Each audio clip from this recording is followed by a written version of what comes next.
would not have spoke to the media for the Chiefs. Interesting. 7th rounder. I don't know what that means for him and their thoughts. This could be. Are you saying he's getting cut? This could be a nothing burger. They even had Louis Rees-Zammit Exactly. talk instead of a draft pick.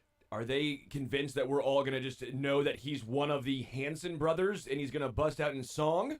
Maybe, or is this not great for his God, I would love it. chance of making the team? I don't know, but I thought it was a little interesting that of all the rookies, he was the only one who's not speaking. Yeah, that is interesting to a degree. They've only got 2 rookies talking today. They've had 3 rookies or / quarterback. They don't have Oladokin's not a rookie, but technically they only have 1 rookie talking today, and then 3rd string quarterback Chris Oladokin. But yeah, C.J. Hansen, he was fun when we talked to him at the softball game. Mm-hmm. He sat down with us and thought it was interesting when I was asking him about getting used to Kansas City, and he said one of the things that he was going out of his way to do was not eating at the same place twice. So he was going to new places every single day to try to find out what the. So it would have been interesting to hear from him, like, what's the best thing you've had since you've been in Kansas City, since you were trying all different. Have you gone back to a spot a second time? Because if you have, then that means you really liked it. You know, I thought that was interesting just in terms of a rookie going, I'm trying to get used to the city that I'm living in. So how do I get used to the city I'm living in? Let me explore it. Let me explore the cuisine and the sights and everything and get out. So it was interesting. He was enjoyable to talk to. So it's a little disappointing we don't get to hear him talk. He'll probably be at the podium at some point, I would guess. He's probably on the outside looking in terms of making the 53-man roster if there are no injuries, because he would probably have to beat out Caliendo, who they really like, and Hunter Norzad is going to take over for that Allegretti role. That is the expectation, is that Norzad will be the Allegretti role, and then Caliendo will be sliding into the Caliendo role that he was last year. And if C.J. Hansen is better than he is, that's great, because you're talking about a guy that's had a few years' experience with the Chiefs. So we'll see. But also a smaller school guy, so he's got a lot of climbing to do to make his way to the 53-man roster. So it's interesting. I don't know that there's anything to it early on, but I just want to let C.J. Hansen know that I noticed that. Observation. Yeah, absolutely. No, I'd love to hear from him. 913-912-4810. We hear from Jack Johnson today as he's hanging out with us. Jack, how was Texas? How was the All-Star Game weekend? I'm jealous. I experienced here in Kansas City, but experiencing it elsewhere is pretty cool. It was a really cool experience. I think I was so taken back by how many media people go to this. Like, I think there had to have been 500 people from all different. I mean, we're not just talking America either. I mean, it's all over the country. Yeah. It is a global thing down there at the All-Star Game. Now, Shohei Ohtani adds another element. There was a handful of guys that really had that starstruck feel to them. I was like 2 feet away from Shohei Ohtani walking in, and when he walked in, there was this flood of reporters that didn't walk; they sprinted to where he was going to. And still the Royals, where they were all lined up, they were on the backside of center field. There was a lot of people at the Royals. Salvador Perez had a ton of people there. Bobby Witt Jr. had like the center table, and there was a ton of people there. Of course, the Derby added another element to that, but Seth Lugo had a lot of people there. Cole Reagans as well, and it was a great time. It was hot as hell. I think it was like 105 degrees and like 101 during the evening time. But still, I think it was great that the Derby was such a great show, and then the All-Star Game, I believe, was just good baseball. I'm glad it wasn't 4-0 kind of boring. It was 5-3, long home runs, good pitching. All of the Royals got in. Yeah, I think all things considered, pretty thrilled that I went. Where was your view for the Home Run Derby? So, just same where I was for the All-Star Game, like nosebleeds up, but dead center. Oh, cool. So, yeah, if you thought that you couldn't tell if the ball was gone off the broadcast, I sure as hell could not tell if it was gone. So Eduardo Perez couldn't tell either, so you weren't alone. When Bobby hit it, what was your thought? Because I thought he crushed it, because at that point, after he got the extra out, the entire crowd was like on their feet going crazy of like, are we actually going to see the walk-off home run that everybody loves to see in the Derby? So when he hit that one to dead center, I was going off the bottom row as to where they all thought the ball was, and everybody in the ballpark didn't think it just cleared the fence. They thought it was going like over the second deck with how high that he hit the ball. I thought so too. As soon as he hit it, I'm like, elbowing my son, like, it's tied up. and then it's going. They're like, is it going to get there? I'm like, is it going to get there? That should Way be out. Oh my God! Like, oh no! 409, by the way, is still an Sucks, man. absolute bomb. That's still Yeah. farther than any ball Jose Ramirez hit. So That's probably right. Yes, if Jose Ramirez had the same swing, that would have been about 380. It would have been a pop. And he got tired quickly, and I think the heat may have affected a lot of players too, because you could tell early on the sweat was just pouring from these guys when they were going through that derby. So It was cool to see, too, of all the 8 guys out there who got seriously fatigued when they had to take their break. And Bobby really didn't get fatigued until that last time out he had to take. Yeah. Like, you were seeing some of the experienced guys. Like, Pete Alonso looked gassed after his 2 home runs in the first 2 minutes of it. But that was really cool to see, because what started circulating around was he wasn't just advancing. He was hitting pitches that weren't home run pitches. I mean, Teoscar Hernandez is getting meatball after meatball after meatball in the final round. And again, I'm not going to be the guy to really seriously come down on Bobby's brother-in-law, because I know I couldn't throw great pitches in that moment. But still, I think some of the pitches that he hit out and almost tomahawked one out. Tomahawking one to left field, like Mike Sweeney back in the day that tomahawked a home run. I thought it was pretty cool. Like the covering of the game, like. It seems like there's a pretty decent amount of access that with the players out there in the outfield at their chairs, because it doesn't feel like it's not a Super Bowl field to where every single table there's 10 cameras deep. So like when it comes to like the media night, no thank you. Like I'll walk around and get the players that aren't at the podium. Players that aren't at the table are the only players you can really get anything out of unless you're up close or something like that. And because you're talking about 10 cameras deep. Other than that, the players are just walking around. I only got Nick Bolton because I hit him with an MIZ. Right. I hit him with an MIZ, Nick Bolton. There's like, it's so many people, and he's immediately goes, ZOU. And I'm like, okay, that's the... Now can I talk? Yeah. Now can we talk, sir? Please, can I talk? Yeah. Like the reason I know like there was seemed to be some cool access is like Pitching Ninja. Yes. Was like all these different pitchers, and it's awesome. Like he's got the video of Seth Lugo 9 pitch grips in 20 seconds. Like he walked right up to Seth Lugo's table. Nobody was there, right? Pitching Ninja walks right up to Seth Lugo's table, and in 20 seconds, Lugo goes through all 9 of his 9 different grips in 20 seconds. It's amazing. Like 2-seam, 4-seam, curve. Here's my circle change. Here's my split change. Like just that quick. And obviously he has to know the grips and he's used to it. But I thought that was cool. And then the one-on-ones that he got with like Paul Skeens. It's like it just felt like there was a lot of access there, which would be really cool for people like yourself or us that are just nerds and just want to talk to some of the players to really get some of the inside stuff, and not specifically like, hey, Lugo, how'd you think you threw tonight?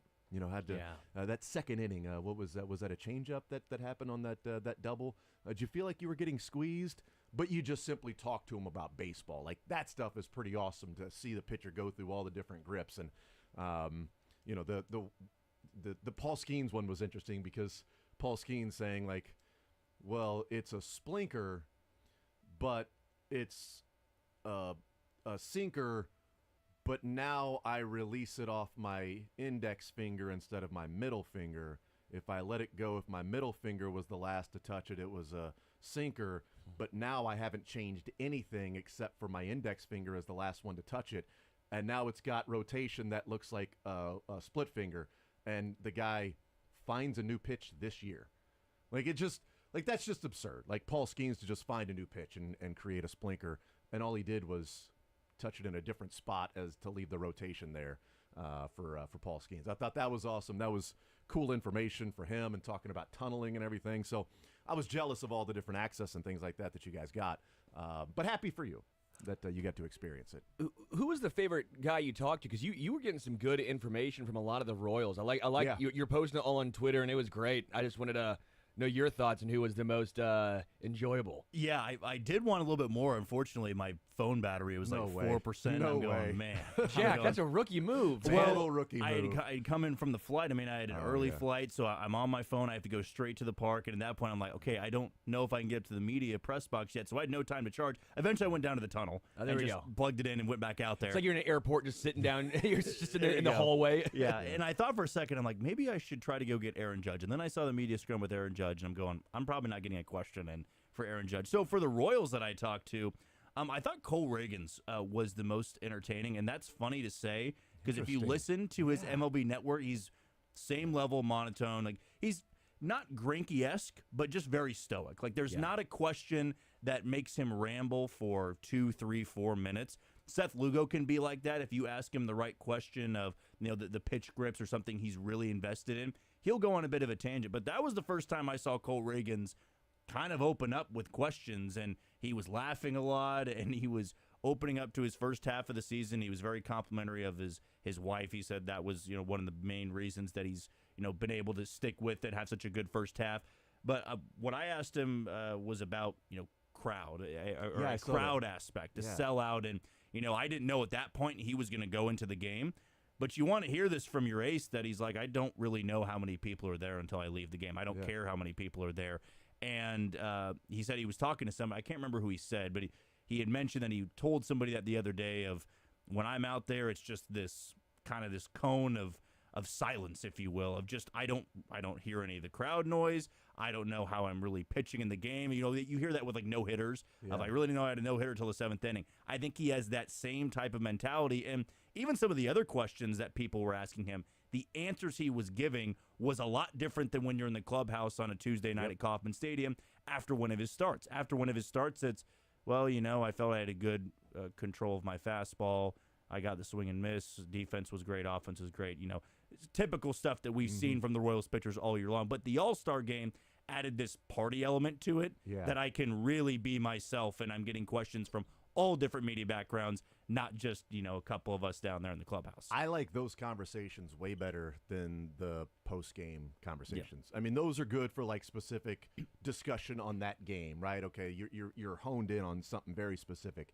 But I like sort of the general feel, like the general approach and things like that. And I read that, and when I read that, I thought to myself, well, then is he going to take in the All-Star? If he walks out, because he's technically coming out of the bullpen, right? I mean, so he's warming up in the bullpen and coming out. That's a little different than at the beginning of the game. You're warming up down there, then you come into the dugout, and then you just run on the field like you would in between innings, and then you leave the field not looking around, typically looking down or looking at the umpire to have him come over and check your hands, and then you're running out of the dugout back and forth. Coming in from the bullpen in the middle of the game is a little different. It would be hard not to sort of see that this thing is completely sold out and there are fans packed every single seat while you're running onto the field. I don't know. I kind of wonder, maybe it'd be after the fact, right? This weekend when he pitches, like, did you take in the crowd there with the All-Star game? Did you get a chance to sort of revel in it while you were on the mound? Do you take the same approach when you're on the mound of focused business, this is what I got to do? Or when you're out there, do you allow yourself, even for a couple of seconds, just to sort of look around and go, I'm pitching in an All-Star game? Like, this is pretty awesome. I think that, what added on to that was he was pitching in a ballpark that he was in last year for the manager. That was his manager last year. True. And, I didn't think that he was going to get in. I was pretty shocked when it came out before the game that they were both in the pitching plan, and then we started freaking out about Seth Lugo not getting in because they went with Skubal and then Garrett Crochet, and then they went to Mason Miller. I think they wanted Mason Miller to face Shohei Ohtani, quite honest with you. But the Royals had back-to-back guys, and maybe they wanted Salvador Perez in there to catch for both of those guys. But, with Reagans, I'm sure that had a little bit of an extra feel for him, not just pitching in the ballpark, but pitching for the manager that he was playing for last year. And he did his job. He kept the score. Same thing with Seth Lugo. It wasn't pretty. It wasn't as impressive as Mason Miller's outing. But they were trusted in the 6th and the 7th inning to hold the lead for the American League, and their 10th of 11 or 10th win in 11 tries now. I mean, pure domination from that side. Won 9 in a row and then lost last year. Do you think that Reagans and Lugo are like, come on, we throw to Salvi all the time.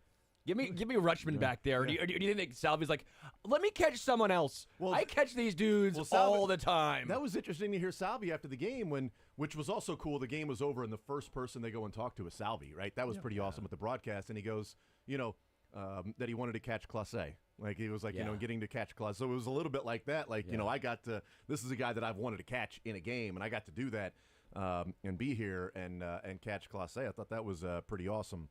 And just the amount of Royals that were on the field at the same time. Back-to-back innings, you had half of the people that were there in the dirt on the mound. Of the 6 players that are out there outside of the outfield, 3 of them were Royals in back-to-back innings.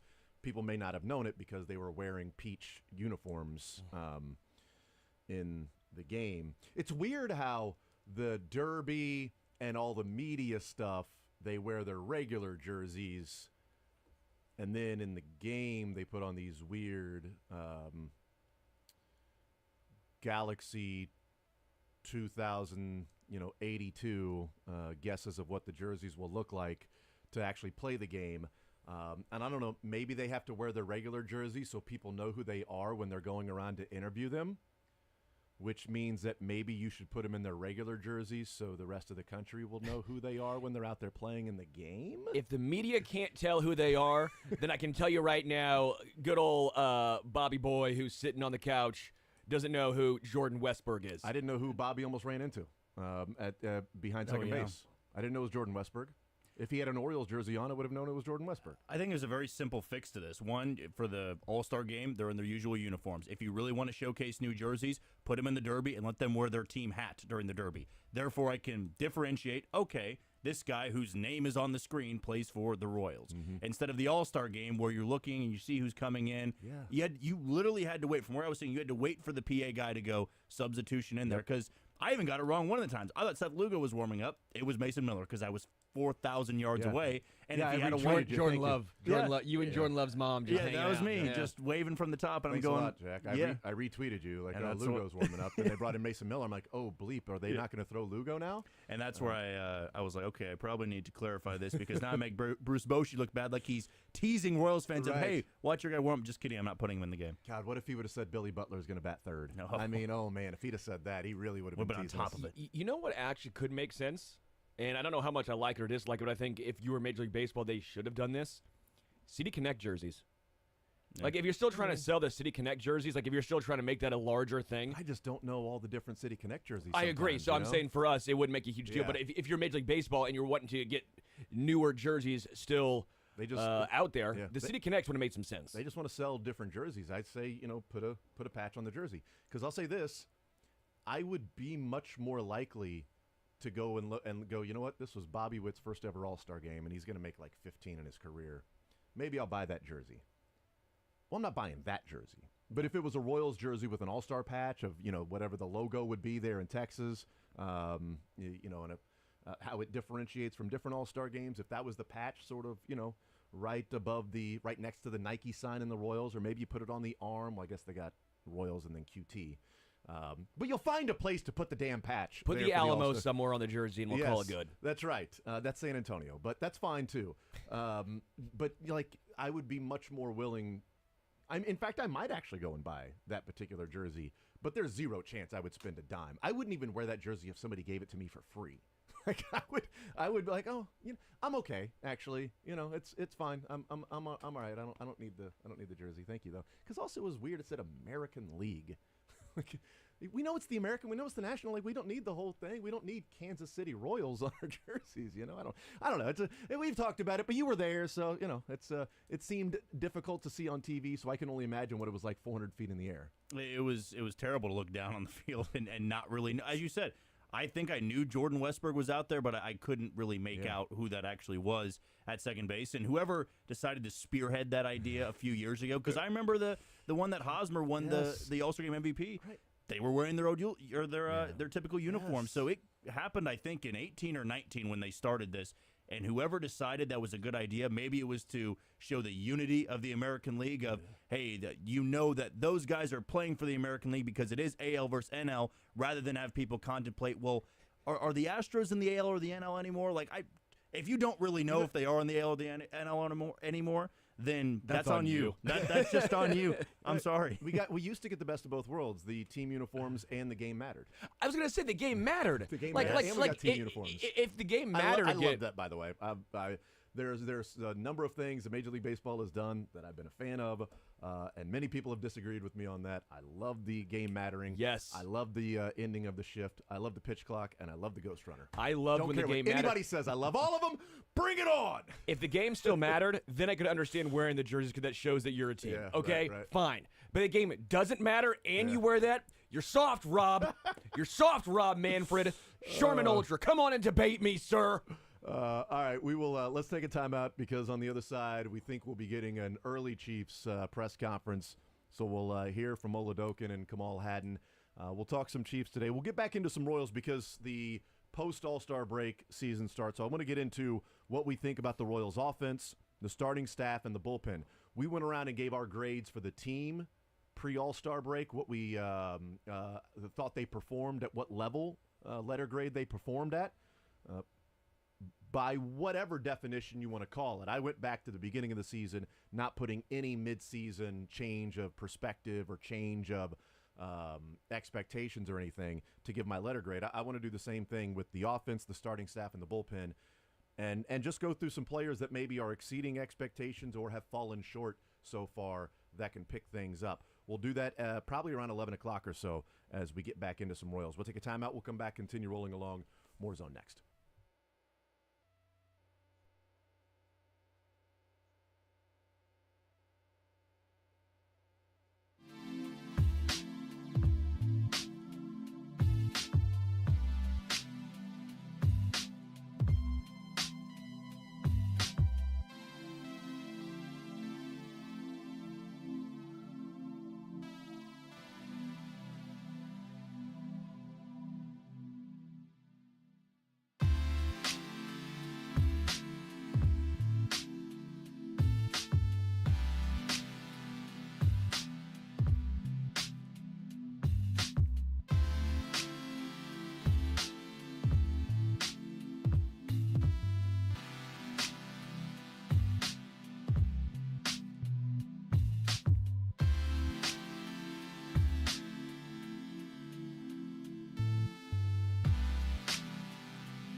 horn blows, and you're Yeah, like, it's the like, teacher's talking. No, sorry, teacher. Sorry, I'm out. Teacher. I'm out. It's like in Days to Confuse when they're all leaving the class. And remember, when you're out celebrating all this bicentennial brouhaha, remember what you're celebrating. It's a bunch of white aristocratic slave owners that didn't want to pay their taxes. Dazed and Confused football movie. It's a football movie. You convinced me of this, and I agree with that. I agree with that. I like that. Die Hard, a Christmas movie. Dazed and Confused, a football movie. I like that. Yes. You stated your case very well, and I agree. And I'm down. I'm on board with that. Should be a lawyer. Yeah. So it's a little bit like that. The teacher's sitting there talking. The bell goes off. See ya. I'm out. The horn blew. But luckily, Spags kept talking that day because we need more Spagnolo in our life. You know, we got in Kansas City Cags as of Sunday, and we got Spags. Caglione. Cag, Jack Tony. And we have Wags, wife and girlfriends. We do have Wags. Yeah. That people pay attention to the Wags in Kansas City. Let me tell you, there's a very famous couple that is married, and a very famous couple that's just girlfriend boyfriend. You know, it's true. Travis was there on Wednesday night. Oh, you're talking about Xavier Worthy's fiance. That's right. Yeah. Tia Jones. Yeah. Tia Jones, the hurdling phenom that didn't make the Olympic team because of the ACL injury. So, that's what I'm talking about. 4 years from now, Xavier Worthy will be a Pro Bowler with 2 rings and a 1,500-yard receiver, and his wife will be in the 28 Olympics, you know, as winning gold in 100-meter hurdles. That's all I'm saying. That's the relationship I was clearly alluding to. Yes, I was getting into. Stretching is over. They are now huddling up. So there you go. And when they get done huddling, they'll be walking over to talk with the media. But tomorrow, I know it's Saturday, and we won't be on the air, but I'll definitely be watching those that are up there covering the practices. Matt Derrick, Pete Sweeney, because it's first full squad. First whole squad is out there. The whole squad. I'm just going to FaceTime Matt Derrick the whole time. Be like, hey, what's going on, Matt? Yeah, no, you can't do that. That's not allowed. I know it's not, but I'll be golfing. And I need to get my insight. Would you want him to FaceTime you while golfing? Honestly, yeah. I have the iron yips right now. So anyone listening wants to give me some lessons, reach out to me because I have the iron yips bad. You know, Corey FaceTimed when we were going through one of our on-air staff, entire whole staff meetings. Sure. Before, like at 7:45, 8 o'clock in the morning. So all of the shows were involved in this meeting. I think like the Border Patrol at the time, New Day now, had something on tape so they could be a part of it. So we were all on the call, right? And Corey was on a golf course because he was off that week. And so he's actually on it. So you see him like walking around, and then the phone is set down. And then, you hear the noise. Then he's walking around, and we're like, Corey, can you just turn your camera off? Like, just turn your camera off. Like, there's no reason for you to have your camera on when we're talking. It's very distracting. He's trying to let you know, like, hey, I'm out here. I'm getting after it. Just turn the camera off. Yeah. There's no reason to have your camera on. If you're playing good, camera's on because he's putting it down in the fairway. Camera's off means he's in the rough and there's some trees blocking his next shot. But we didn't actually see him play. It was just like we would see it moving around as he's walking, and then you would see like the top of the cart, and in the background you'd see like the sky and the trees moving. So he's clearly going to the next shot. But it's like, you know, we're trying to talk. Am I closer to Chris Oladokin's walking in right now. Oh, okay. Yeah, so you're closer to Chris. I don't have to vamp anymore. There we go. No, you're fine. Here's Oladokin. Thanks, Chris. Got to work with Xavier again this week. How's that going with him? He looked really good. Obviously, we didn't have him much of OTAs, but for him to get back out here and, bust his butt for us, it was good to see him. Made a ton of plays, and, we're all really high on him, so it was good to see him work. How's the dynamic of the quarterback with Carson in that position? It's been great. North Dakota State, South Dakota State rivalry there. So, we take a couple jabs back and forth at each other. But Carson's been great. A pro's pro. He's done everything right, come in, worked, learned, from Pat, and even myself just being here so long now, just sort of letting him know how we do things on a day-to-day. So, we're happy to have Carson in. Chris, because of your experience, how much does the tempo and the intensity really change from a day like today? You're sort of winding down to obviously the start of camp really. Oh, it's night and day. You know, the rookies. It's a really good time not only for the rookies but for all 4 of us QBs to come in and sort of get our feet back on the ground, make some throws live with our receivers. But then you guys, as you guys know, once the vets get in here, it really ramps up, and not even just on the field, but in the classroom. That's where it really ramps up. So it's going to be important not only for us, but the rookies and everyone to make sure we're staying in the playbooks. Chris, are there areas of your game where you feel like you've really come a long way since camp last year? Yeah, no, 100%. I went in this offseason and worked with Pat and Jeff Christensen a lot. I did a lot just from mechanically with my feet, even the way I was gripping the ball. It made a lot of changes that way. So I feel a lot more comfortable, in the pocket this year than, I did last year. I feel like I can make any throw on the field, with my arm strength and obviously my mobility. So I feel really good. I feel in a really good place heading into this camp. Last year you corrected for the backup job, and it was getting closer to why that towards the end of the preseason. Do you feel like you can do that again and maybe push through and get it? I mean, I shouldn't be here if my answer is no. I'm always going to come out here and compete, no matter who's in the room. Every day I'm trying to beat Pat, Carson, Ian. That's my job. I'm here to earn my keep. I'm going into year 3. In the last 2 years I've been on practice squad, so there's a lot of just for myself in general. There's a lot of intensity in terms of my work and how I go about things and making sure I put my best foot forward. How critical are days like today when you get so many reps, increased reps? Yeah. What? How critical are days like this? Oh, they're great. Every rep is important. Good, bad, or indifferent. It's good to see live color and then go in there and get in the classroom and see and make those corrections. And it's really important for me, especially when Pat and Carson come back. Those reps get pretty short. So every rep is critical for me. Chris, we're not asking you to give anything away. Can you share what maybe the emphasis in the quarterback room has been the first week you came here? It's really just been to lead these guys. The offense is going to go as we go. So if we're keeping the energy, keeping the tempo, and everyone else is going to follow. So I think that's the main thing in our QB room, making sure we're leading from the front, make sure we're keeping the tempo, keeping the pace, and bringing positive energy, and everyone else is going to follow. Louis Examen was telling us. You can see the difference right now already just from off-season training to where he is now. How have you seen that? How have y'all just rallied around him and trying to help him learn the game? Yeah, no, it's been great. I mean, you can see the difference. He's running with his pads lower, this camp than he was before. We call him Twinkle Toes before because he's all up on his toes and stuff. But he's done a really good job, I think, these past 3 days, running with his pads lower, catching the ball, looking it in. And obviously he's going to have a big impact on special teams. So he's been great, and I've learned a bunch of, UK slang from him, too, so that's been cool. Last one, anyone? What's the slang? What's some slang? So there's mate. I call him my mate, or I call him bruv. Every now and again. So we're talking about we're in the deodorant section the other day, and we're talking about aluminums in the deodorant, and he said aluminium, and I had never heard that before. So me and Ian just sort of looked at him crazy. So that's a new one. And then there's a term for a pickle over there, but I don't even know it. It's like girthy or something like that. But it's not pickle. I'll tell you that. Maybe something like that. All right, thanks guys. Thanks, Chris. Appreciate it, guys. You guys have a good one. Hey, Chris, what was the term for that pickle again? What did you what you go with there? Girthy. I don't think that's what it was. Calls him his bruv or mate. Twinkle Toes. Twinkle Toes. Louis Rees Zamet, a.k.a. Twinkle Toes, because he ran on his toes. His pad level wasn't low enough. He wasn't getting down low enough when he was so he was running on his toes. Twinkle Toes. Not doing that anymore. Here's Kamal Haddon. It's been a great experience. He's a great receiver. He's a great guy, a great competitor. So just having a good guy to go against like that, a real competitor. I'm a competitor. It's just good competition each time.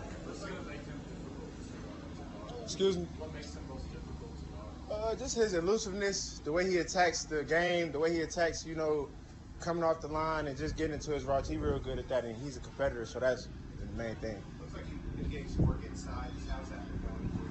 It's been going well. I'm open to play anywhere and, learn anything that allows me to, help this team and help this organization. So it's been going well.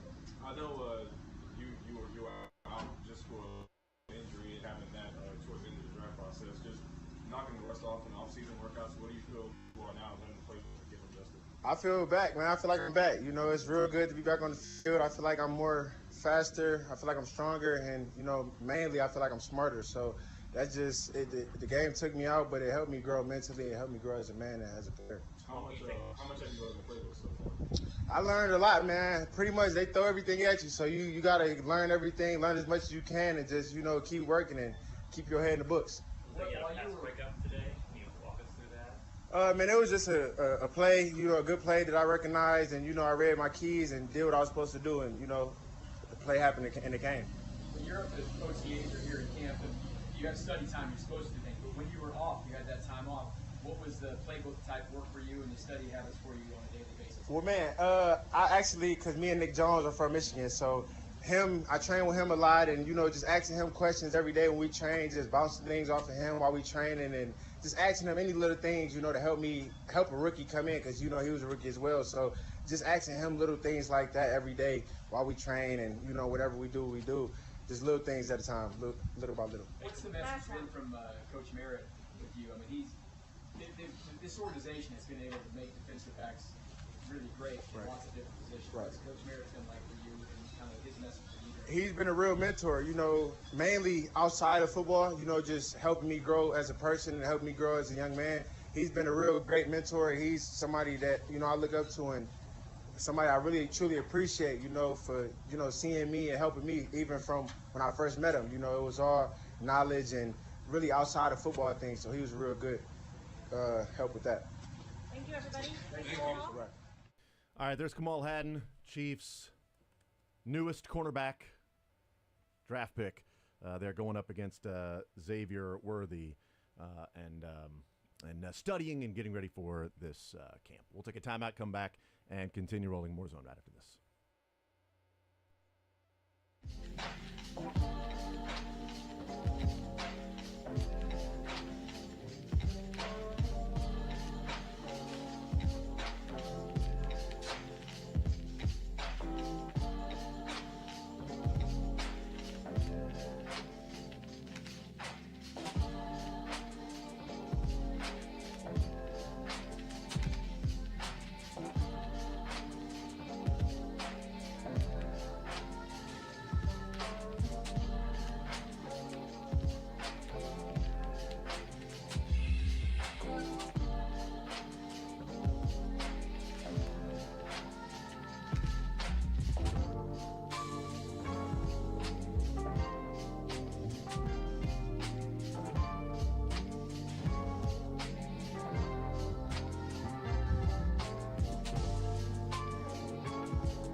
with the full squad getting their workouts underway tomorrow. So we'll talk with Matt Derrick coming up at noon. We'll hear from Mark Donovan in the next hour. He's going to be addressing the media coming up in the next hour, and so we will hear from him. Certainly interested in what he may or may not say about the Chiefs in the future home that they'll be playing in, whether that be in Kansas, whether that be in, Kansas City, Missouri, KCK, downtown in some spot. I don't know. Downtown Overland Park by my house. That's so right. So I could walk there. That'd That's be great. right. Overland Park. If it would be out at Arrowhead and renovate, build new on the site of Kaufman. Like, there are a number of different things now that the renovation was turned down, was voted down. So there are a lot of different things and plans that could be there. And look, Mark Donovan was a guy that said, if the vote is no, then we will explore, all options in, the metro. We're going to explore all options to move, and that includes, obviously, Kansas. I don't think it includes Salt Lake City. I don't think it includes San Antonio. I don't think it includes those spots. But what he was saying is that it includes Kansas. And now we know what the Star Bonds, and my prediction when they passed the Star Bonds was that the Chiefs would end up playing out in Kansas. I think there are way too many things that make sense for them. A brand new stadium, a Super Bowl, more land that they can control in terms of investment with real estate, hotels, bars that they can get added revenue that's not shared revenue, a partnership with a gaming website, whether that be DraftKings or, FanDuel or whatever. They can, connect those dots there. All of that included with new suites and everything, or renovate Arrowhead Stadium and get some end zone suites, and no Super Bowl, no extra real estate around the stadium, no added streams of revenue, and no partnership with a gaming company, but you stay at Arrowhead, so you've got the nostalgia. The business side of the sport would say, and also that has to go on the ballot and be passed, and there's taxes, and there's public financing, and then you'll need financing from the state, financing from the county and the city and the citizens and everything else, as opposed to the Star Bonds that you'll need private investors to go and raise enough money to where it can pay for the price up to that level to build that particular stadium. And then they'll have to find whether that be private financing, or if they do a deal with Wyandotte or do a deal with the city, that then there can be public financing with that. They'll have to figure some of those things out, but it makes a lot of sense business-wise to move to Kansas, but you do lose the history, the memories, and everything. And my point, the point that I've made on this is, people have talked about how much, Lamar Hunt loved Arrowhead, and Clark Hunt can't leave Arrowhead because Lamar Hunt loved Arrowhead. My response is, Lamar Hunt loved Dallas a lot. He had no connection to Kansas City. And he left Dallas for Kansas City because it made business sense. And he loves Dallas. I mean, his family still lives there. Okay, but will they think of the nostalgia that we all have of Arrowhead? I mean, they will, but also, because, what has more nostalgia, Arrowhead or Yankee Stadium? And they tore that place down. Well, I mean, come on. They tore down Yankee Stadium. They wanted it so they could hit more home runs. We know they wanted to build a softball stadium. That we know how Yankees work. They wanted it to make more money. Yankees are all about history, and they go, well, how can we break more history records? And that's by building a smaller stadium. We know how they operate. Yeah, like I've said before, it doesn't matter to me where it's at as long as it's in the metro. But it would be cool if you get a, Super Bowl here in Kansas City. It'd be pretty badass. You'd have a World Cup at Arrowhead and then a Super Bowl at whatever the new Arrowhead is. And nostalgia ain't going to close the gap between Clark and Jerry when it comes to making money off season. And you want to have more cash to be able to pay some players and everything. And I know there's a salary cap, but there's a cash element, and it's what we talk about with the Bengals and how they continue to be lacking. We'll see. We'll talk Royals next.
58.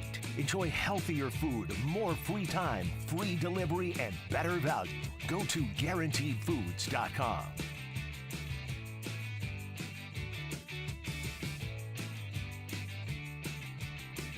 All right, we continue right here on Sports Radio 810 WHB. Jason Anderson with you, Sterling Holmes, Jack Johnson, Dylan Michaels. We had up until 2 o'clock. Coming up an hour from now, we'll hear from Matt Derrick. Chiefs Digest 41 is the Mike podcast. We'll hear from Mark Donovan coming up later on this hour as he will be having a press conference, meeting with the media, mainly about training camp being in St. Joe yet again, and the partnership there. But then, of course, they'll get into some of the nuts and bolts of some interesting things as it relates and the interest from the fans for the Chiefs and the business side. Let's talk some Royals. They get back in action tonight against the White Sox. Michael Wacha on the mound. And this is a second part of the season that there's a lot of things that the Royals can accomplish and get done and build off of going into 2025, which could be a year in which they, win a division, etc., or make the playoffs if they don't this year. The first part of the season, I gave them an A. You gave them, Sterling, a B plus. B plus. Dylan gave them, an A minus, I think. So it's A minus, B plus for the three of us. Jack, where would you be? I'd say A. Yeah, okay. I don't know if I'd go as far to say A+. But Yeah, I wouldn't go A+, but at the beginning of the season, I thought they would win 77 games, and they're 7 games over 500 at the All-Star break. I feel bad even saying A-. I feel like pretentious saying the minus. Wow, so I'm just you're a Debbie you're Downer. that teacher that nobody wanted in college. I'm a realist. Sorry, I'm not looking through rose-colored glasses here, y'all. Or you're saying that the glass is half empty.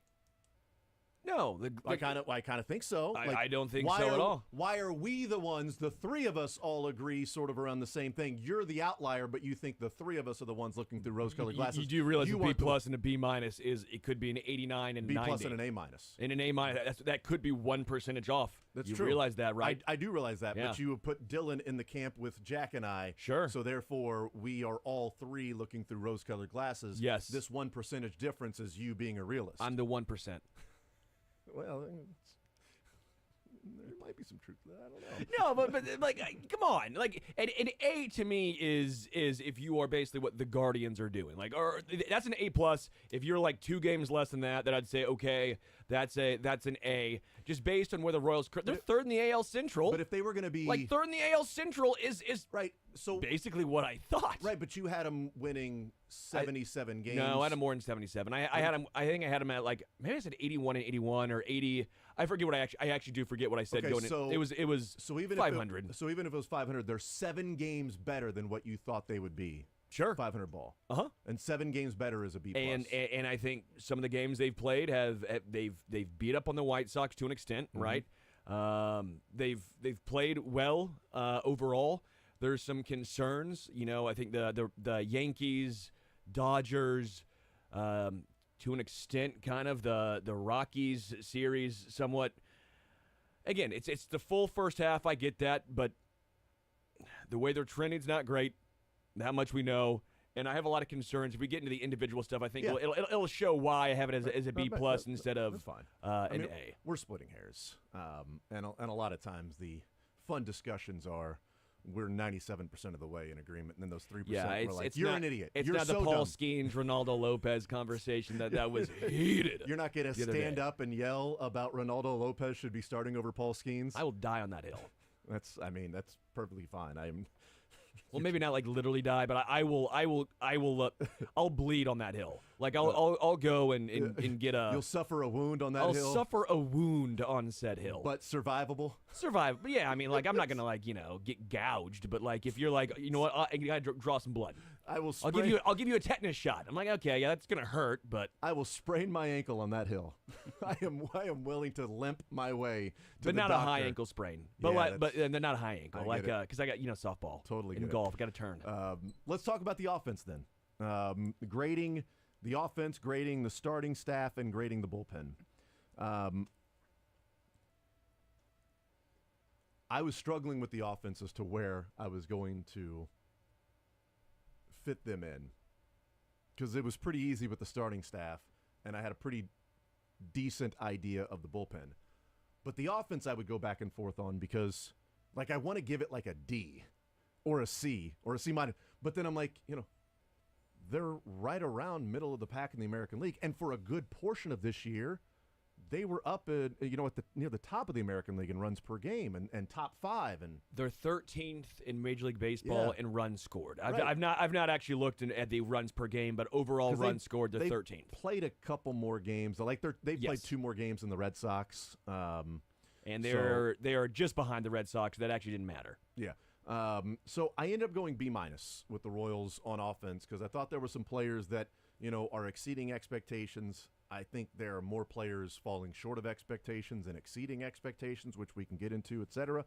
But I went B- for the Royals offense in the first part of the season, heading into the All-Star break. Sterling? C+. C+? Because why are you so that 1%? Well, and the reason why it was a C+ for me, I thought they were going to be about 16th or 17th going into this year, which would be a C, right? Because that would be what my expectations were. If expectations are average, C is average, right? C's get degrees. I think technically D's get degrees. C's get diplomas. So if C for me would have been 16th or 17th, being 13th, that's just a couple ticks up. If you're top 10, then you get to 12. But runs per game, they're 9th in Major League Baseball. Man, well, now it makes me feel like I should bump them up a little bit. Well, you're fine. Well, I think overall I'm going to still go C+ because of the streaky nature they're a team. Totally. And I've said from the beginning of the season until now, they'll bust out for 10 runs in a game and they'll win 10-1. That's still only one victory. They'll lose a game 2-0. That's still only one loss, but they average 5 runs a game. Yeah. I was anywhere from B+ to C-. Like, I was really going back and forth on where I ended up being with this team offensively. I went C+ because, again, it is more or less what I expected, a very streaky team where they can bust out, but they're also a team that when they get down, it seems like the entire offense is down, and it's only Bobby Witt Jr. who's the only dude on base. I might have to go. I bounce back and forth between a B- and a C+. I think I will go C+ on this. Welcome. We're glad to have you, Jack. We're glad to have you on team C+. I'm gonna check my stats real quick. I apologize. I was just in I switched to just the American League. They're 7th in the AL in runs per game. So there you go. That's so what 500. So the middle of the pack. Middle of the pack. Yeah, absolutely. Go ahead, Jack. I just wanted to be factually correct. Yes. Before because I would have gone off those numbers you just brought up. Sorry. They're first in baseball in runs per game. Would you believe that? More than the Yankees, oddly enough. Anyway, go ahead. It feels like this is an offense, though, that could be trending in the right direction, because remember back in April and May, we're talking about how unplayable the outfield is. And now somebody like Hunter Renfroe, though MJ Melendez is on the injured list, and Kyle Isbell all sort of brought some production at the bottom part of the order. Michael Massey now is seemingly healthier than he was, and that makes you feel like the bottom 5 in the lineup, they're going to give you more in the second half. I think the other positive is they have those numbers, 7th in the AL in runs per game, and Michael Garcia has dropped off the face of the earth. That was their leadoff hitter. Oh, I just checked it again. They're 8th, and I'm joking. They are actually 4th. Yeah, Vinny Pasquantino, I think, has good underlying numbers, but overall, I think we expect him to be better than what he's at right now. Yeah. Where do you land on Vinny? Because there should be a conversation here of you and I are on the same page with Vinny. It feels like we're almost lockstep, where we look at the underlying numbers and we're like, he's bound to bounce back, right? He's bound to. But it hasn't happened. And if you look back to last year, it's very, very similar. We keep looking at 2022. I don't know if it's the injury that has plagued him, but even pre-injury, these are right in line with last year's healthy numbers. Where do you view Vinny now? Yeah, I think that we do need to, at least even out the expectations of maybe he's not a 380 OBP guy. He's not a 25 to 30 home run guy. But, I think that he's going to have close to, if not 100 RBIs this season. If that would have been just one of the stats I gave you back in February, I think you would have been fine with it. But the problem is in the first half, like the Royals offense, when he was hot, he was really hot. When he was cold, he was really, really cold. We're talking 1 for his last 27. And that, I think, will even out in the second half. Therefore, I think those underlying numbers are going to take over what he does in the second half. all the red on the baseball savant page, the strikeout numbers, the walk numbers. That eventually is going to even out because that's what that data tells you. Well, and I do wonder, like, the RBI numbers are good, and I agree. I think he's going to get to triple-digit RBIs. I just wonder. I don't want to take away from those numbers for Vinny because there is value in driving a run home that may be at third with less than 2 outs. He leads the league in sacrifice flies. So, he's got, I think, 13 of his RBIs are sacrifice flies. That's people in front of him doing the work. He's not striking out, which is why I think he has a number of sacrifice flies. He hits the ball hard, and he'll hit it far enough for guys to score, and he doesn't strike out. So if guys get on base, get on third, less than 2 outs, Vinny has typically been driving them in. There's value in that. There aren't a lot, of I guess comparatively speaking, but where it's just this guy on second, boom, here comes a solid double. First and second, here comes a solid double, and I'm driving in 2, or I'm hitting a 3-run shot. It seems like he comes through enough, and the RBI totals are really surprising to me from what it seems like Vinny has done, but then you see like 13 of his 60 are sacrifice flies. There's something to that because you could easily be, I don't want to say Joey Gallo, but I'm trying to think of even Aaron Judge. It's because Gallo strikes out too much. But even like Aaron Judge strikes out a ton, but he's going to get his RBIs because of what he does a lot of times with guys on base, or sometimes no one on base will drive himself in. With Vinny, what's so interesting is for a guy his size, and I think we all kind of expected him to be more of like I don't want to say a complete power hitter, but a guy who was going to touch 25 to 30 home runs. And if you're not going to touch 25 to 30 home runs as a first base DH, well, then you expect to bat the 295 to 300 and not go through these extended slumps. That's my confusion. It's not quite warning track power, but all of his home runs are pulled. We've gone through this before, Jason. They're all pulled. And so then you expect to see him hit a lot of high average singles, and that hasn't been the case. I never expected him to go through an extended slump, and then we were shocked he went through a second one and then a third one. I'm just a little perplexed. I don't know what's happening. We didn't see it his 2022. It really kind of came through in 23. Then he was getting hot, and the injury happened.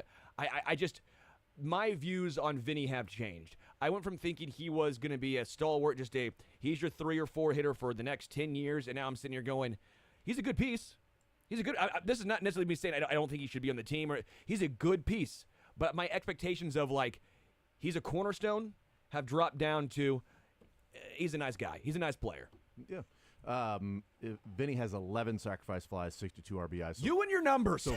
So 51 non-sacrifice fly RBIs. Salvi has 60 non-sac fly RBIs this year. Salvi's the opposite. Salvi with the guy on. He's like, no, guys, no, so I'm not hitting a sac fly. No, I'm not hitting. He's got 2 of them. Bobby's got 6 sacrifice flies. So Bobby has 57. Of RBIs that aren't sac flies. But Bobby also has 75 runs scored this year. Yeah. So he's getting on, and then Vinny and Salvi are driving him in. Somebody else can do this these numbers, but what percentage of Salvi and Vinny's RBIs are Bobby?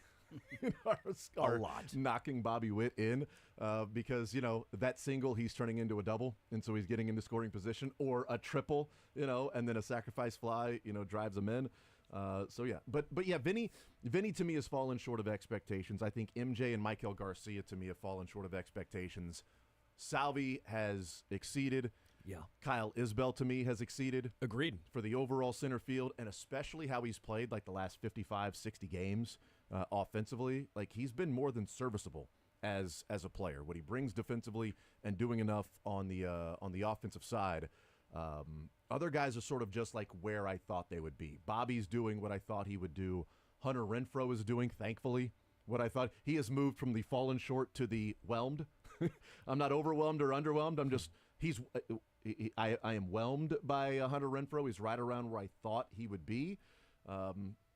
Although, his last 40 games, he's, OPSing at almost 870 in his last 40. He's played 76 games this year, so that's almost this. That's more than more than a half.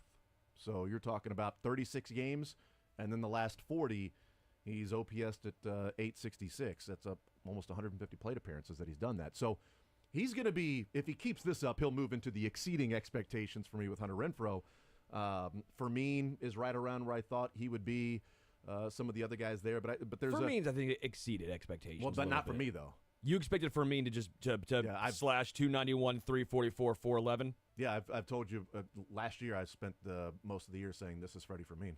Yeah, you did, but that's that I believed in Freddie Fermin last year. That I'm like, this is, guys, something clicked in 2022 second half of AAA season, because from August 2022 second half, August of 2022 in AAA through the Venezuelan League, spring training, last year early AAA, then last year regular season, then this off season, and on into this year, he's been this guy.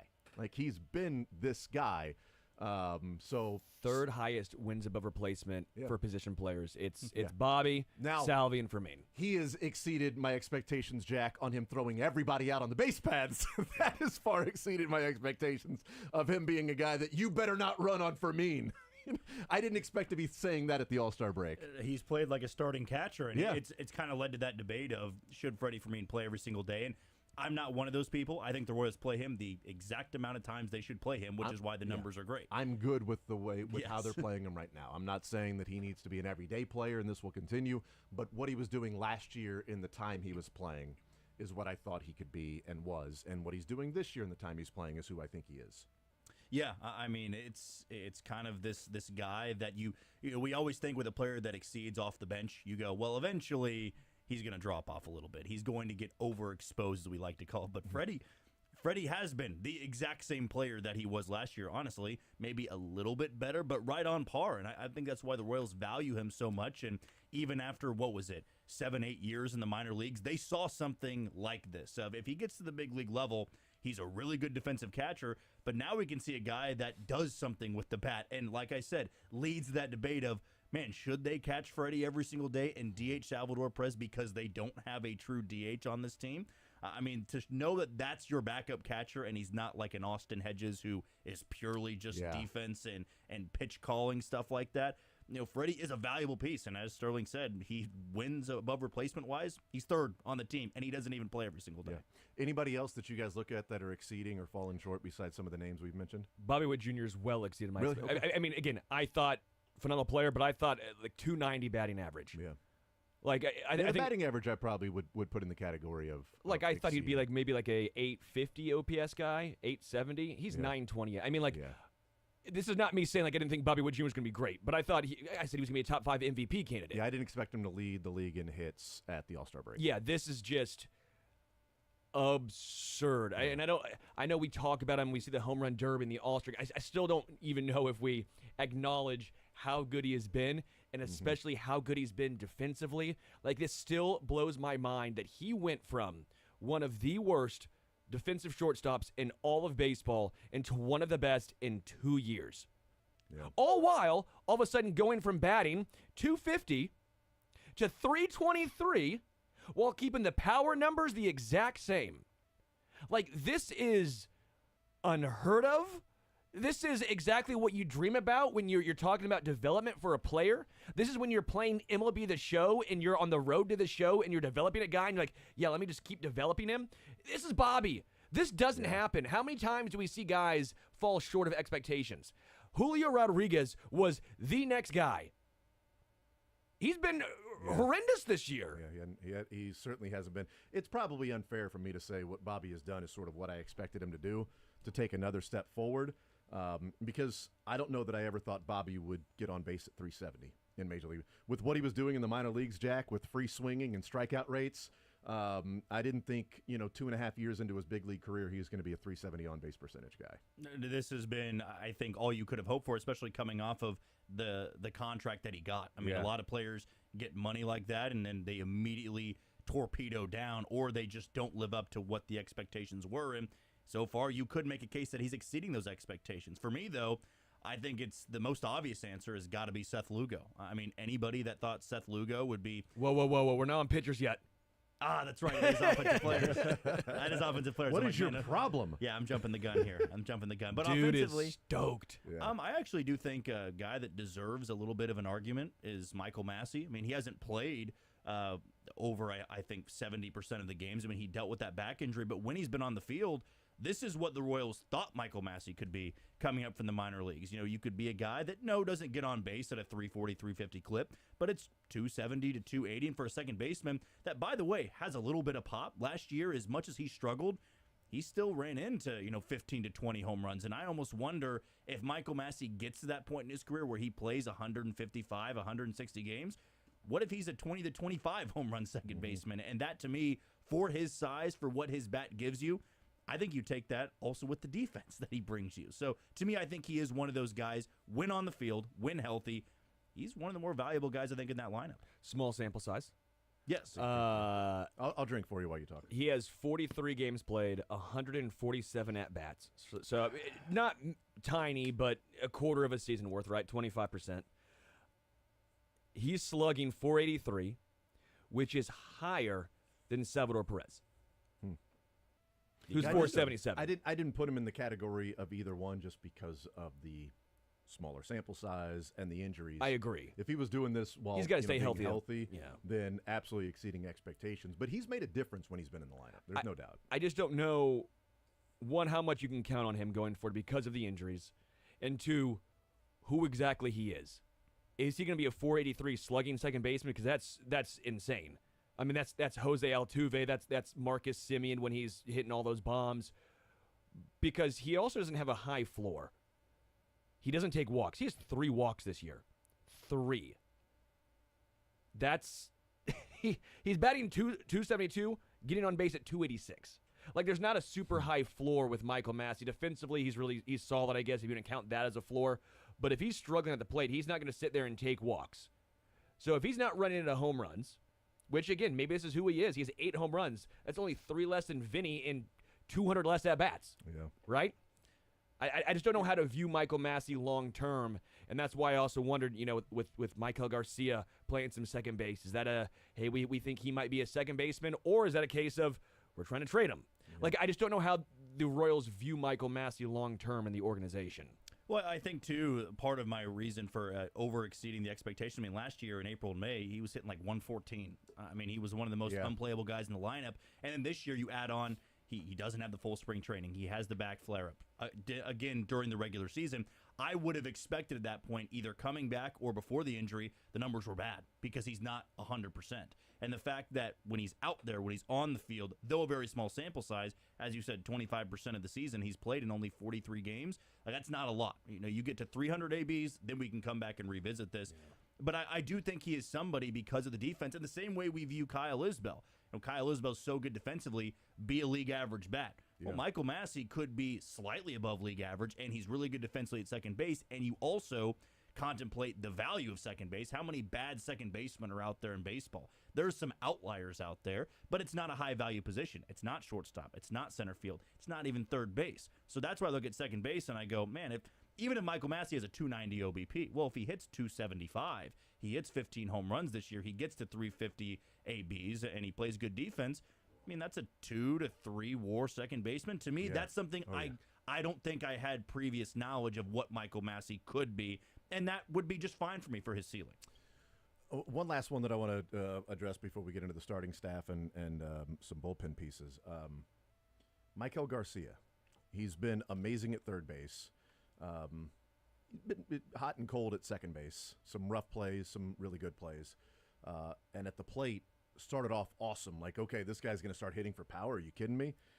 And that power has gone away, and now the batting average is down to 230, getting on base at 282. Like, even in the minor leagues, like, some of his worst seasons were like 270. Like, he's not a guy that bats 220 or anything like that. He's a guy that got on base in the minors at 350. Is this just him spending the offseason trying to get a launch angle and get more power because he wasn't hitting home runs, that he needs to revert back like Benintendi the year that he bulked up because he wanted to hit more home runs, and then after that was like, well, that's dumb, I should just be Andrew Benintendi? Is that what we're seeing with Michael Garcia, or is this like a real regression with the more of a book that's out on him and a little more playing time, and maybe last year was sort of a high end of what we might see from Garcia? I think he's better than this because I also think it's pretty hard to be worse than what he's been. And maybe it was the pressure of the leadoff spot. That's why I'm so gung-ho at this point of the Royals finding a leadoff hitter because I just don't think you can continuously throw him out there to struggle like this. I think we saw a few times when he hit 7th or 8th. It was that game in Colorado where he had the home run. I think he was 2 for 3, had a walk. Yeah, I had a great tweet that said, "Man, Garcia's like 3 for 3. He's got a walk." I mean, if they're looking for a leadoff hitter, why not Michael Garcia? Not him? It was great. I don't know if it's the offseason of trying to tap into that power because we all know what he can be. I even thought last year, though the numbers look better, his WRC plus was below league average. I think it was around like 96 or 94, around that in the ballpark. So I don't think he's going to be a premier hitting third baseman. But do I think he's a 230 hitter? I don't. I think that he is closer to a 260, 265 hitter.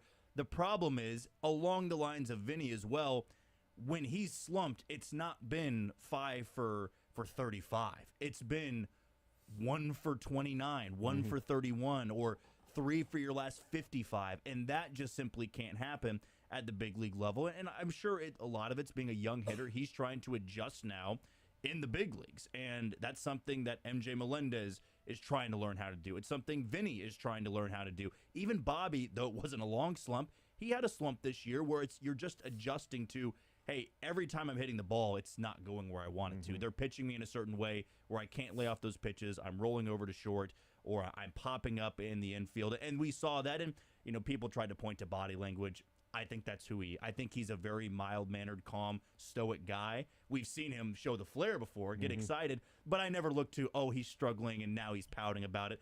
He kind of does the same thing even when he is hitting well. You'll see those flashes and stuff, and I think he needs that. I think this series against the White Sox is massive. If he can come out there and give you a 5 for 15 in these 3 games, I think, or what would that be? 5 at bat? Yeah, I mean, you could off the White Sox rotation, to be honest, and bullpen. But he needs a series like that just for this homestand to go, okay, I needed that week off. I believe he's one of those players that desperately needed that full week off because might have had some fatigue setting in there. But to your point, Jason, I think he's closer to a 260 hitter than a 230 hitter. I don't like doing this. This pains me. I'm agreeing with you. Yes, all right. I think it's a Benintendi situation. I think that was a great poll. I think that was the exact right thing to compare him to. I think this is a guy who was told time and time again he needs to get the launch angle. He needs to get the launch. Look how hard he's hitting it. Just get the launch angle. I just loved his swing so much, man. And it's just so flat through the zone. It just stays in the strike zone forever. But what happened opening night? Or opening day. Yeah, he started hitting up the first weekend. He hit 3, 4 home runs. He started hitting bombs. Holy bleep! If this guy's going to start hitting home runs, watch out, American League Central. I really think that was almost the worst thing that could have happened for him. I know it's good at the time, but because now I think he thought, okay, well, this is who I am now. Yeah, I'm going to hit 20 home runs and I'm going to do all this stuff. And he's 24. Yeah. He's 20. He's a young cat. He was turned 24 in March, right? And I think when you're that age, you think, well, I'll just hit more home runs. I'll bulk up. I think it's exactly a Benintendi situation. The body language is an interesting point. We'll take a timeout, and I want to get into the starters. The body language is interesting because last year when the body language was there, he was nonchalant and cool and just, kind of goes about his business, never too high, never too low. He's struggling. The body language is, does he even care? Because I remember Carlos Beltran was lazy. He's just jogging over there. No, he's gliding. He's not Pacheco. He's the exact Beltran and Pacheco are on the opposite ends of the spectrum as to how they run. Pacheco hates the ground.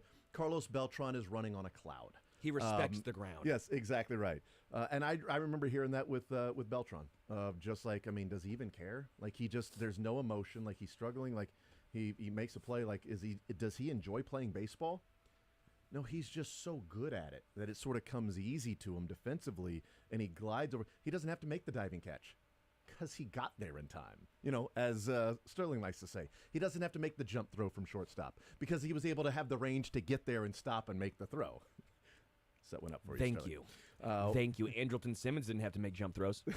We'll take a timeout. We'll come back. I want to hear about we'll get into our thoughts on the starters, the bullpen, and we'll also hear from Mark Donovan. Talking about the stadium, some of the questions there. We'll take a timeout. More Zone next.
Chiefs Digest, 41 is the Mike podcast.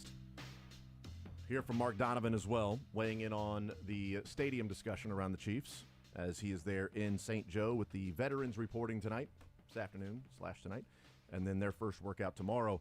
So we got into the Royals offense and discussed sort of letter grades of what we thought they were through the first part of the season.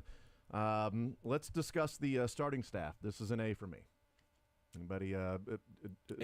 I mean, I can't go higher. Okay, this is an A+ for me. All right. Well, I didn't know if maybe I thought maybe A. You'd be like, why is it an A? It's clearly a C-. Why are you rose-colored glasses? No, because I'm an honest, realistic man.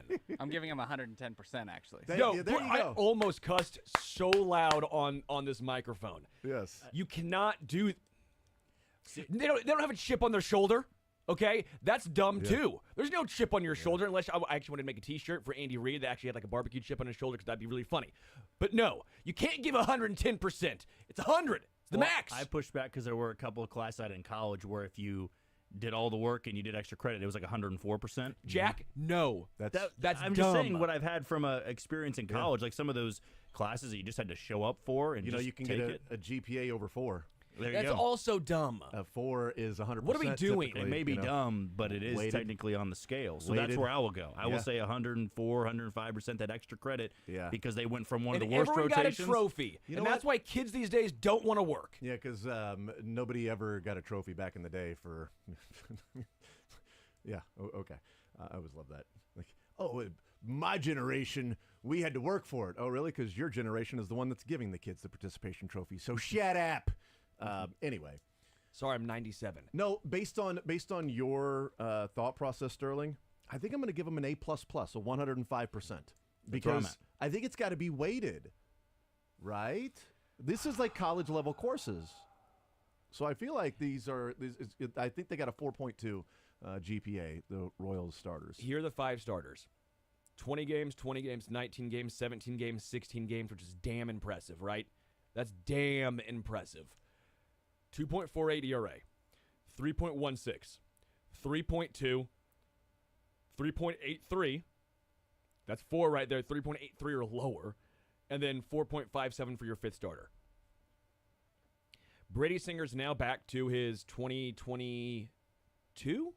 Was that the year? 22. Yes, 22. 22. Brady Singer, which was all we wanted. Seth Lugo has been far and away exceeding expectations. I had Michael Wacha at a 3.8 ERA this year. He's 3.83, so he's right in line. And then Cole Reagans has been a 3.16. He's an all-star. We wanted him to be an all-star. This was like the top end almost of him, maybe top 5 Cy Young, but we expected an all-star, right? He's an all-star. And Alec Marsh for a 5th starter has been a pretty good 5th starter. Yeah, 4 of the 5 guys I have exceeding expectations. Reagans is the only one not exceeding expectations because he was a Cy Young favorite going into the year, and I think he's done sort of what you would think a Cy Young favorite could do, being an all-star, even though it's his first all-star. But Lugo, Wacha, Singer, Marsh, Lugo, Singer, Marsh. I've got Wacha in the where I thought he would be. Yeah, but Lugo, Singer, Marsh are exceeding expectations. Wacha right around there. Reagan's right around where I thought he would be. Certainly different levels of where I thought they would be in terms of production and how good they are. Yeah, and I'll probably walk back, Seth Lugo. Seth Lugo has exceeded expectations, but in terms of a pure surprise, I mean, Lugo had 17 quality starts and 26 starts last year, so we knew that was going to be something he did. I didn't expect him to be a league leader in innings because last year he only threw 146 or something like that, and he was only in year 2 of being a full-time starter. I didn't think he'd pace for over 200 innings, but the point still stands. The Royals signed him because he brought stability. He has absolutely brought stability. I know I've pushed back. We've had this debate multiple times of Singer and Marsh. I think Brady Singer has exceeded the expectations. He's not a jaw-dropping starter, but again, last year I was on the discussion of, man, do you even want to put him in the rotation anymore? I mean, he's only throwing 2 pitches. His ERA is well over 5. He doesn't work deep into games. His velocity is down now. So what value does that bring to the starting rotation? And then this year, yeah, we can sit here and get frustrated over his start in Boston or the start he had against the Yankees or against Cleveland. But you go back to what Singer and Marsh are. They're 4 and 5 starters around the league. it is typically a coin flip. You would want them to be above average, which I think Singer is above average for a 4-starter, like Alec Marsh. He'll give you 7 innings, a one-hit ball against the Yankees, and get shelled by the A's. We can get frustrated about the inconsistency, but it's a coin flip for a 4 and 5 starter, and I think that Brady Singer has had less coin flip starts than Marsh, and really more than I thought he even had last year. Last year, I was like, if you can give you 5 innings, a 1-run ball or 2-run ball, I'm good with it. Now you can go, maybe he gives you 6 innings, a 1-run ball or no-run ball.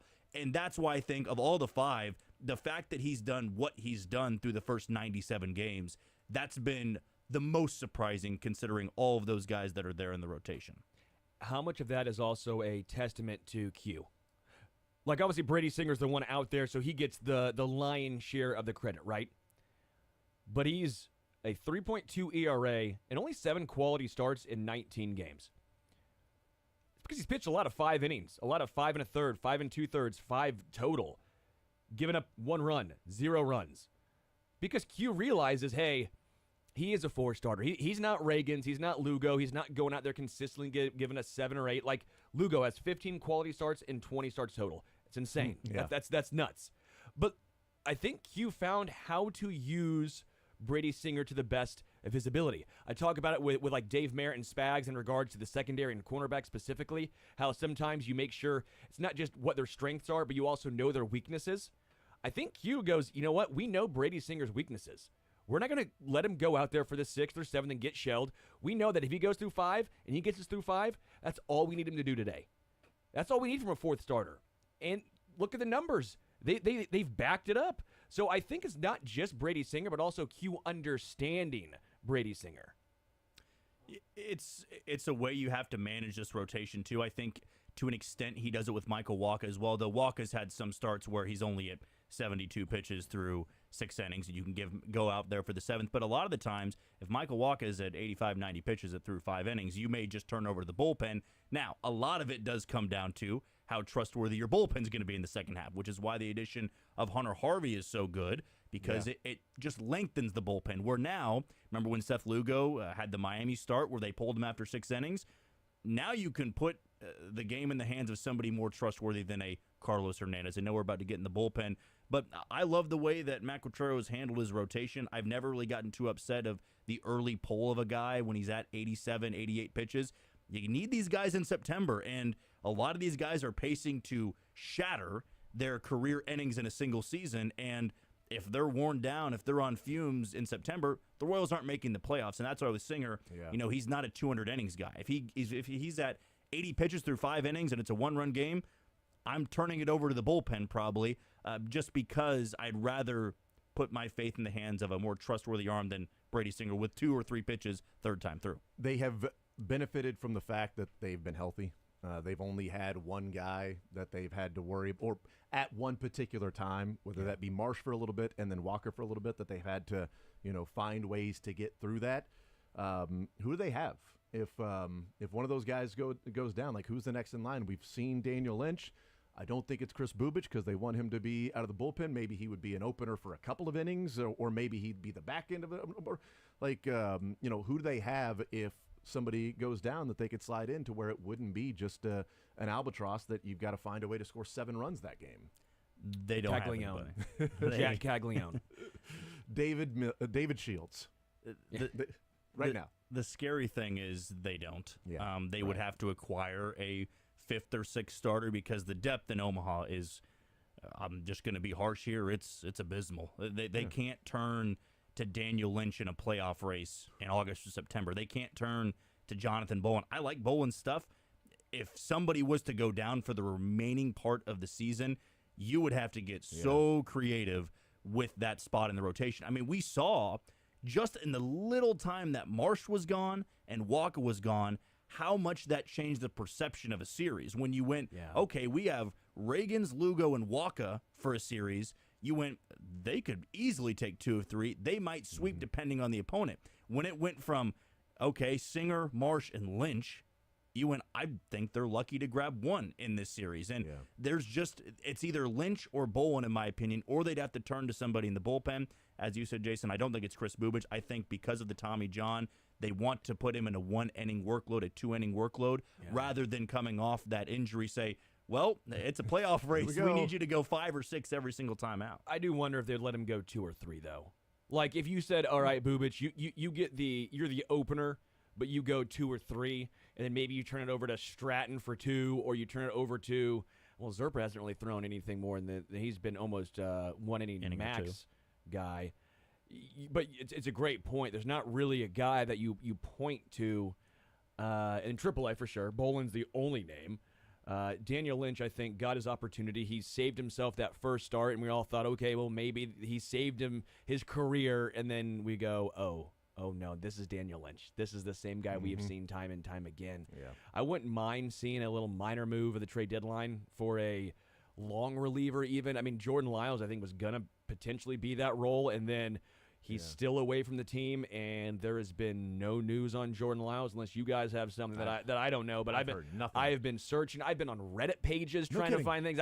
I've been in the depths of what is the Jordan Lyles situation, and I have no news. So I don't have any either. So. He would have started too in that time that Marsh was out and Walker was out, and I mean, I know that's not going to sit too well with Royals fans, but I think it would have given them a guy with true starting experience, and maybe in a smaller sample size and a smaller workload, he wouldn't have been as bad as he was last year as the quote-unquote innings eater. But yeah, to that point, I've heard nothing. I'm at this point going into the second half of the season not expecting him to come back when there's no word whatsoever. I don't think he is. I think he's pitched his last game for the Royals. Yep. Bullpen? C-, D+.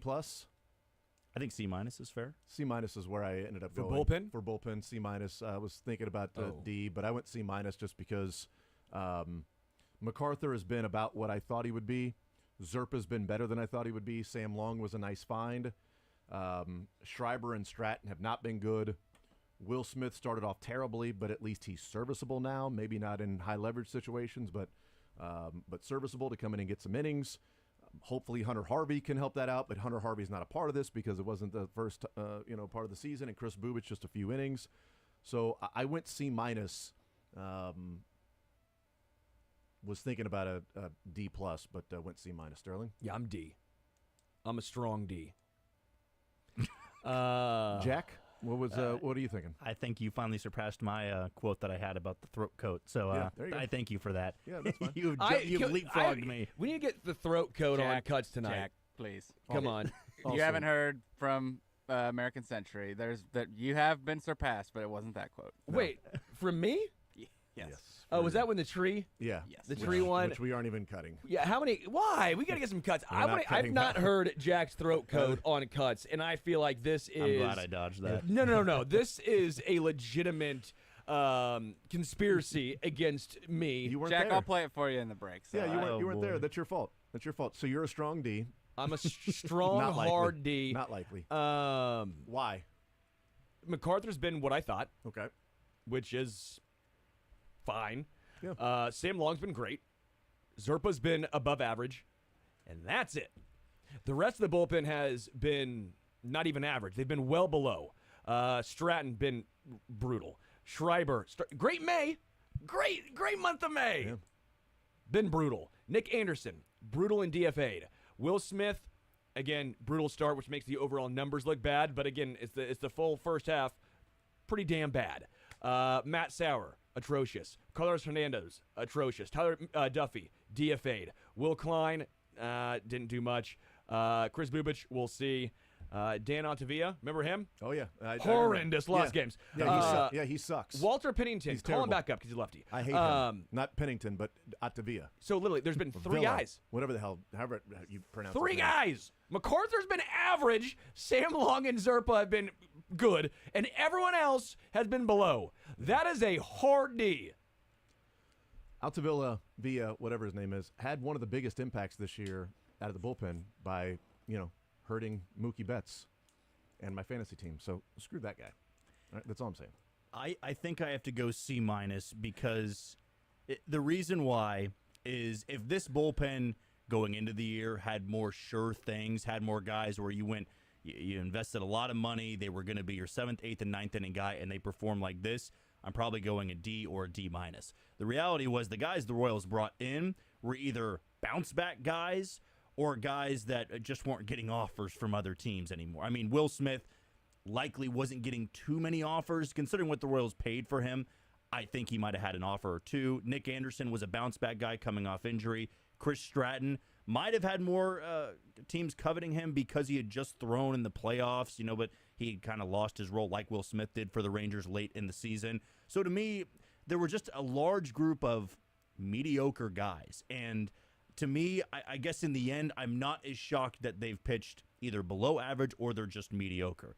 If you're going to say a guy that's exceeded the expectations, unfortunately, it's Angel Serpa, because I didn't think Angel Serpa was going to be in the big leagues all year long. And now, assuming he stays healthy, he will be that guy. I think James McArthur's been better than what we thought, because also we're forgetting where he came from last year. He was a 26-year-old in AAA with an ERA over 7, and now he's a guy with, 15, 16, 17 saves for a team that's hunting for a playoff spot. So you could make a case that he is exceeding those expectations. But overall, yes, the bullpen, it's below average. You guys are way too nice. I just think thank you. There's not many guys that were going to pop on the page. I mean, if you faced the Royals in April and you were down by 2 runs, when they threw Chris Stratton out there and John Schreiber and then Will Smith, who was the closer, they weren't going, man, I don't think we can hit this guy. There's a few teams out there, Emmanuel Clase being one of them. When he comes in the 9th inning, you're not hitting him. When Yenier Cano comes in for Baltimore, that's a guy you don't want to face. Or when Felix Bautista is healthy.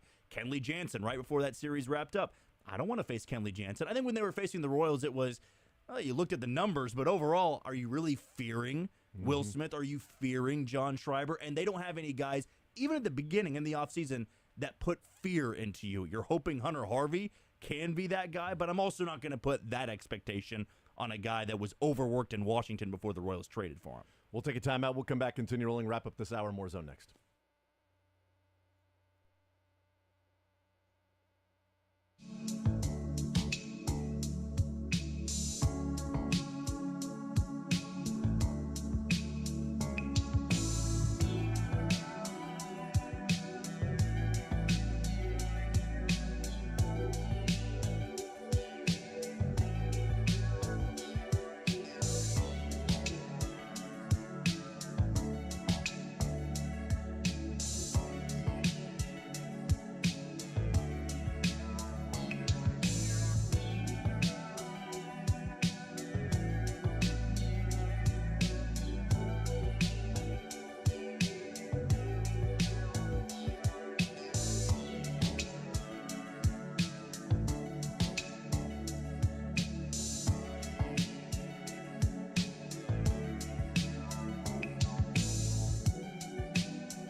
as they get ready for post All-Star break season.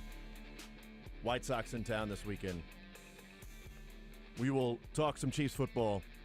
Matt Derrick, Chiefs Digest, 41 is the Mike podcast, will join us in the next hour. We'll also hear from Mark Donovan talking about the stadium issue, some questions to Mark Donovan about what the future of Arrowhead Stadium will be, where that stadium will be.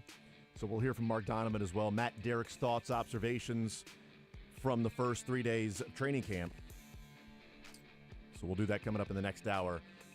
And then we'll get into some other things as it relates to the Chiefs. And a question about, this particular run of Chiefs football constantly getting the, quote, what if treatment. We'll explain.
Football with Matt Derrick, Chiefs Digest 41 is the Mike podcast presented by Cap One Lending.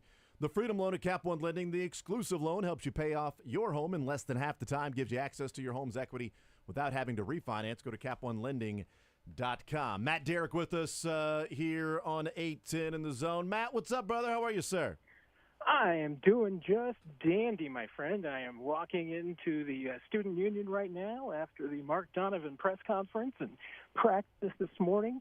So a little parched, a little tired, but hey, we're all game day players, right, Jason? Yes, exactly right. You know, sometimes you got to play injured. Sometimes you got to play under the weather.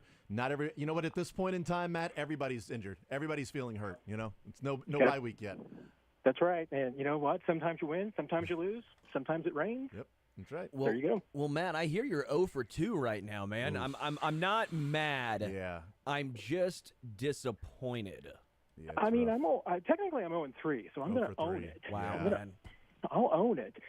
But, I mean, it doesn't start for real until Sunday. Okay. Oh, now there's excuses, huh? Those are the warm-ups. You're letting everybody else get in their shine. Well, yeah, you gotta let other guys get their reps.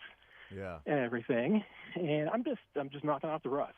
Yeah, because you were, I mean, technically, do you call it being late for practice yesterday as opposed to being the first one there? Like, there's a difference between not being the first, but then also being late. That's not Matt Derrick-like. Well, let's put it this way. The last 3 days, if the veterans were here, I'd have been there before Travis Kelce. So I don't consider that late. Well, come on, man. I mean, like that. What are you saying now? Kelce time is still on time. I'm saying that Kelce and I know when the horn goes. We know when the horn blows. We know when practice starts. That's great. The horn blows. And we're there. And we're there.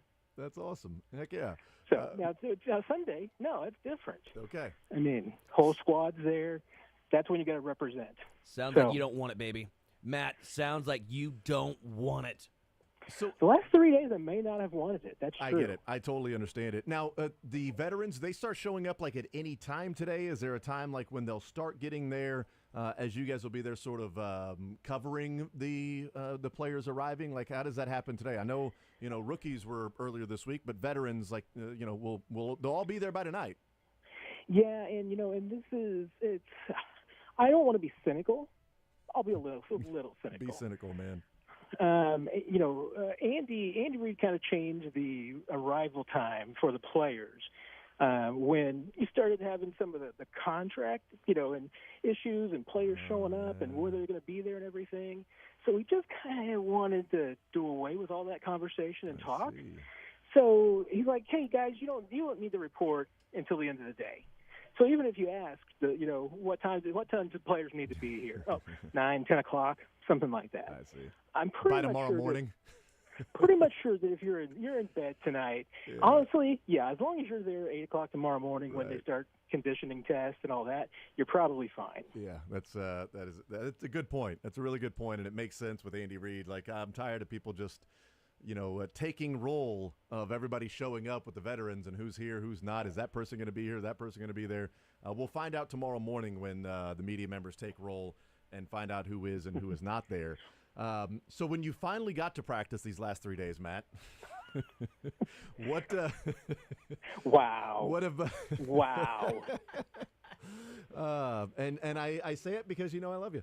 What have you seen so far in these 3 days? Today without the veterans and with just the rookies. But what have you seen so far in these 3 days and maybe taken away early on? Yeah, I mean, I think obviously the most eyes on the first couple of days and even day 3 were still on Xavier Worthy. I mean, that's the guy that you wanted to kind of see where he's at with the hamstring, how much is he participating, how much is maybe Andy Reid backing off of him a little bit, how much was he getting challenged by his quarterback. I mean, those were a couple of the storylines that developed on Tuesday after the pressers. And I think that, honestly, I think Andy Reid and Patrick Holmes were pretty true to their word. You had Worthy that, dinged his finger on Wednesday on the very first pass, got his finger jammed and had to get it taped up. So they came back out there. But honestly, I mean, I think you saw it with the quarterbacks. I mean, they weren't taking it easy on Worthy. I mean, if he was on the field, he was getting targets. So there wasn't anything light in that standpoint. I did think that Reid probably backed off him a little bit. I mean, this is a very short group of receivers. I think there was only 4 in camp. So even when you go 7-on-7, it's a thin line, as Andy Reid would say, for the rotations. So you're going to be out there a lot. I think there were other guys out there a little bit more, didn't do the full count, but it seemed as though, he probably got maybe a play or two off here or there that maybe another guy wouldn't get off. I think he was also probably not doing 100%, but it's a knocking off the rust kind of camp too. So I'm not sure anybody was going 100%. You're also not in pads yet, so it starts a little bit more in earnest on Sunday. But I think they purposely were wanting him to kind of ramp up a little bit and not just go out there full blast. They're trying to take it easy with that hamstring and kind of wanting to ease him in a little bit. So I think we saw enough to say, hey, yeah, he's ready, he's comfortable. Doesn't seem that the hamstring is bothering him. It was wrapped up pretty securely on day one, and then he was wearing the long pants yesterday that kind of covered it up. So it might have been a veteran move there to cover the wrap. But you saw what you needed. And as far as everybody else goes, Mahomes looked already in midseason form. I don't think there was a lot of rust to knock off.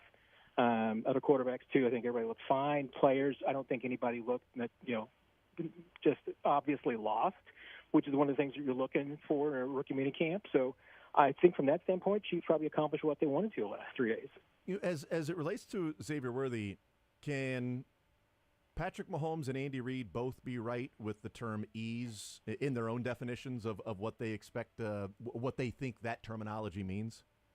Yeah, I think absolutely, because especially when you hear them go into the details of it, Andy Reid, what he's saying is, hey, I'm the boss. I'm the guy that's got to determine how much he goes and how hard he goes. And that means Andy Reid's going to be the one telling him, hey, go 80%. I don't need you to go 100% today.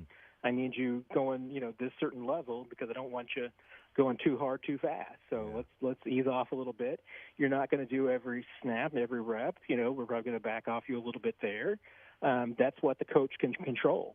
What can Patrick Mahomes control? He can control how much he's throwing him the football, his feedback, everything like that. And I think we definitely saw Mahomes living up to his word. The first throw, the first 7-on-7 went to Worthy. Anytime he got a chance to get the ball to him, he was throwing him the football. I think it was true with the other quarterbacks. We also saw Mahomes talking to him a lot. Seemed like there was, even when he, I think he was mostly joking, and they were 100 yards away, so it was hard to tell from just anything other than the gestures. But it certainly seemed when Worthy got his finger dinged up and was getting it taped up with Rick Burkholder, that Mahomes went over there to check on him and then kind of waved his arms like, all right, get back in. Let's go. You missed a couple of snaps. You got your finger taped up. Let's go. It's the NFL. Let's roll, man. There's no easing you in, Xavier. It's go time. I know Andy sure thinks that there's some easing in. Well, I think from Patrick Mahomes' standpoint, if this guy's a first-round draft pick and he's going to help us offensively, there's no easing him in because we're trying to win a third Super Bowl. And, we saw what Rashee Rice could do last year, and it took a little bit for Rashee Rice to sort of find his footing. So do we want to go that same path, that same timeline with Xavier Worthy to where, okay, in the second half, he's going to be somebody that we can rely on in playing some different positions, or can we get him up to speed earlier in his career that, he can be somebody that can help us early on, especially if there is something that comes down from the league with Rashee Rice. I think Rashee Rice last year at least gives an optimistic view of what Xavier Worthy can be this year as a rookie, instead of the constant, Matt, conversation of, rookie wide receivers with Andy Reid, don't expect much from them. Well, Rashee Rice kind of hurt Xavier Worthy in that, no, we can't expect something from a wide receiver who is good enough to perform and produce at the NFL level. Yeah, and that's a little bit of the X factor, if you will, for lack of a better phrase. Xavier factor? Yeah, I kind of regretted it for many different reasons when I said it, but we're moving on. Every situation is different. There's a reason. I still think there's a reason why Andy Reid's never had a 1,000-yard rookie receiver, because his offense is really hard to pick up. There are other factors too. And that usually, Andy Reid usually has a pretty decent receiving core, tight end core, running back core, other guys that can get the football. That certainly was a little bit the case last year. It's hard to be a 1,000-yard receiver when you're on the same team with Travis Kelce, because Travis Kelce is going to get a lot of the balls. So, it's hard to do. Outside of Tyreek Hill, who else was, the 1,000-yard receiver for the Chiefs under Andy Reid? I mean, he hasn't had a ton of them outside of Travis Kelce, so it's hard to do. Hey, could Xavier Worthy be that this year? Could Rashee Rice? Possibly. But it's just, sometimes it's based on health. It's based on how well you come around. It's based on your previous experience. It's based on how good the guys are around you. And, when you have a team, when you now have Hollywood, you have Rice, you have Kelce, I mean, Xavier Worthy could be the best rookie receiver that Andy Reid's ever had, but might not put up the numbers that somebody else did because there's better guys around. I mean, it's not like maybe a Deshaun Jackson and Jeremy Maclin coming into Philadelphia, where all of a sudden they were like the first or second best receiver on the team. It wasn't like Tyreek. I mean, Tyreek had Jeremy Maclin around too. So there's circumstances play into that. So I mean, to me, hey, Xavier could have a 500-yard season this year, and it could be a fantastic year for him. He could have 900 years, and it'd be a fantastic season too. I mean, to me, there's no limit. It's just the limitations are sometimes just based on the things around you. And obviously, Rice last year almost got to 1,000 because there weren't a lot of other options besides Kelce. Well, and I think the difference between Rice and Xavier this year in what could be the numbers and how we view the season and what their impact was. Rashee Rice last year, his impact was in the production that he gave because they had to have somebody that could be a reliable receiver to help out outside of Travis Kelce that Patrick Mahomes can find.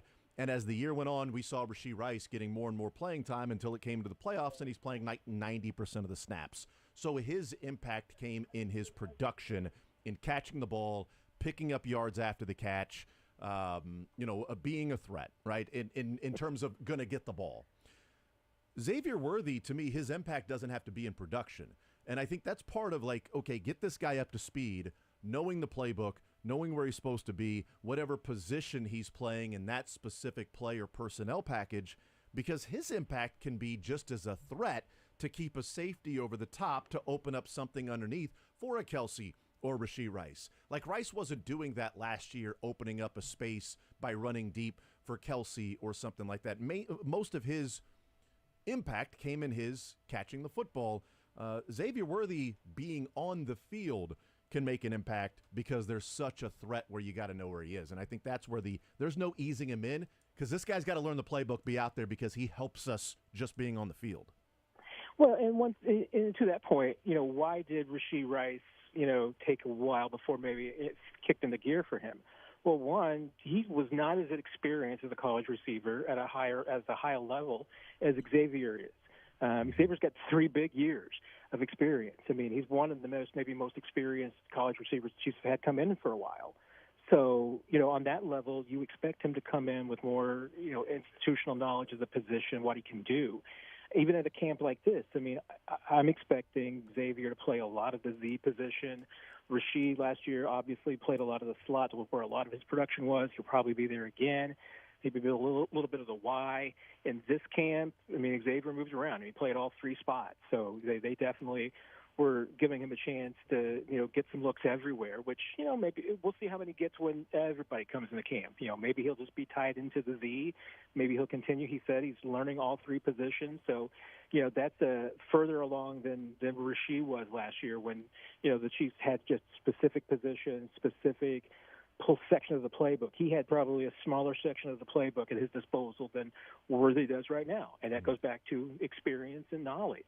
Obviously, Rashee came along really quickly, and it could very well be that Worthy is better prepared this year to play in a lot of different positions to do a lot of things for this team. Doesn't mean he's going to have better production, though, because I think he's going to have more help this year than Rashee had last year. So with Rashee Rice, let's just say hypothetically he's ready to go week 1. He's ready to go, doesn't miss a game this year. Again, hypothetically speaking here. He was transitioning, it seemed like, more from the slot to the outside as the season progressed, right? Now, some of that was because the outside receivers for Kansas City last year, they were just so atrocious that maybe they thought that even if Rashee Rice is better in the slot than anywhere else, they needed some production on the outside, so let's move him there. What did you make of him starting to play more on the outside? Do you think he's going to transition back to the slot? It sounded like you did think that. Because I kind of thought that maybe he's going to be more of the outside receiver in the NFL, even if the power slot was so successful last year with him in it. Yeah, I mean, I think it's I'm kind of it's hard to explain, but I would say I'm kind of two minds on this. Although I think it's just a combination of it. I think that the Chiefs and Andy Reid I think are going to do what Andy Reid likes to do, which is that he likes to have a bunch of receivers that are flexible, that he can put in any position. He doesn't have to put them in one spot. He can move them around because that stresses out a defense. If you don't know where a specific receiver is going to be lining up, that makes it more difficult. I mean, you've got to do some thinking. I mean, if you're not traveling around with a receiver, you got to figure out, hey, who am I matched up with here? What's going on? I mean, that stresses out a defense. And the Chiefs have never always necessarily been hey, this guy's an X receiver, this guy's the Z, this guy's the Y, this guy's the slot. I mean, they move things around. So, and I think they still want to do that. I mean, they still want these guys to be able to play multiple positions. I mean, this year, is it set up more to say, okay, hey, Hollywood's more of an X. You could put him there. Rasheed is better in the slot. Maybe he's going to be there most of the time. Your Z is going to be Xavier. Are there times that those three guys could move around? Absolutely. But I think that's the difference versus last year is that Rasheed might have been, by the end of the season, he was certainly probably your best receiver at all three spots. And that's not going to be the case this year. This year is going to be a case where I think that, Hollywood might be your best at one position. Rasheed might be your best at another. Maybe Xavier's going to be your best at the third spot. So that's completely different from last year.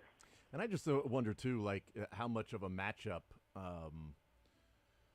decision it'll be, decider on where those things are going to be figured out in terms of lining up, whether it be the slot or out wide, with Rasheed Rice, Xavier Worthy, Hollywood Brown. Because last year, to what Sterling's talking about, like at the end of the season, we saw Rasheed Rice go from a guy that was probably 65, 70% of his snaps were then out wide as opposed to the slot. But then we saw after the first 2 weeks of the postseason, so the conference championship game and the Super Bowl, it was like 50-50. Yeah. It was split right down the middle. In fact, exactly 50-50 in his routes from the slot, formation, lining up plays from out wide. And obviously matchup driven, et cetera, with some of those things. And I just think that's where the evolution and at least the advancement of the wide receiver group this year, Matt, comes into play, is that you don't look at Rasheed Rice and say, how can we create the mismatches with Rasheed Rice against the 49ers and against the Ravens, et cetera? Or now it's, okay, how can we create the mismatches with Xavier, with Hollywood, with Rasheed Rice, with Travis Kelce lining up in different spots? There's 4 different guys that can give you a matchup issue, as opposed to last year it was like, Rasheed Rice is the one threat because MVS and Justin Watson and Mecole Hardman and Kadarius Toney and Sky Moore, they weren't, bothering anybody. But they have 7 receivers, Jason. And Kadarius Toney wasn't active. He was out as well. But I thought that was sort of interesting. Down the stretch, he started playing more out wide. But then conference championship and Super Bowl, it was 50-50. Slot out wide. They were using him in both spots. Yeah, I mean, on the one hand, I mean, that's not a major, change from 70 to 50. It's not major. But then again, I mean, it comes back to, hey, by the end of the season, in the postseason, you get the 2 things being true. I mean, one, at that point, defenses were only concerned about 2 guys. They were only concerned about Rasheed and Travis. Mm-hmm. So, that's the only thing that you could do to stress out a defense, maybe pre-snap, is where is Rasheed? I mean, if you can mix him up a little bit so that the defense can't rely on, hey, 70% of the time he's going to be in the slot, so we can match up with him that way. I mean, at least if you're 50-50, then, you're having to move around a little bit more. Maybe you're having to make more adjustments, and that's about that stress of the defense. And also probably about Andy Reid wanting to show different looks and show defenses unscouted looks and things that they haven't seen before. So, that's the advantage of it, too. So, I think that was, once again, I mean, I think that comes back to, by the end of the season, that your best player at 3 different spots was Rasheed Rice. Yeah. So, you're going to move him around. This year, I mean, if you want to be crazy optimistic, I wouldn't say this, but, I mean, maybe Rasheed Rice is going to be the 3rd best receiver on this team. I don't know. I don't think that's the case. I think he's going to be at least number 2, if not number 1. I mean, I think that's just how good he and Hollywood are. And we'll find out about Xavier. I mean, he's still got some things to show us. But that's the difference between this year's team and last year's team is that you've got more options this year. Last one for you, and then we'll take a break and come back and talk about a couple of other things. But last one is as far as it relates to Worthy. Any concern that you have with the hamstring that, he goes through OTAs in minicamp and isn't practicing, and then he's practicing, so that is certainly a step in the right direction, but it is still, heavily wrapped and, telling Todd that he's as good as he can be right now, which is not 100%. But if there was a game, he would play. So is there a concern level with Xavier Worthy and the hamstring? I mean, I think with hamstrings this time of year, you always have to have a worry, just because, and especially for a player like Xavier, who's obviously got acceleration and speed, and therefore can stress that hamstring out a little bit more than some other guys can. I think you have to have a little bit of concern. It's not high. I mean, I'm not at orange or red level, threat level here. I mean, it's fairly low because I don't think that the Chiefs would be putting him out there in that position if they had a concern. I think we need to see what happens when the veterans get in, kind of, maybe how fast he's moving, what his workload is. I think that'll be a better indicator maybe of how the Chiefs truly feel about his, situation right now. But I come back to circling back to they wouldn't have him out there if they had a high concern. So I think you got to feel pretty good about that. And obviously with the wrap, they're taking their precautions. So to me, yeah, I mean I'm at a green level. I mean I'm not saying it's 0, but I'm not 9 out of 10 or anything crazy like that. Visiting with Matt Derrick, Chiefs Digest, 41 is the Mike podcast. He's presented by Cap One Lending. Matt, we'll take a timeout. We'll come back, continue rolling, and we'll get your thoughts on some other things with the Chiefs and the veterans reporting, etc.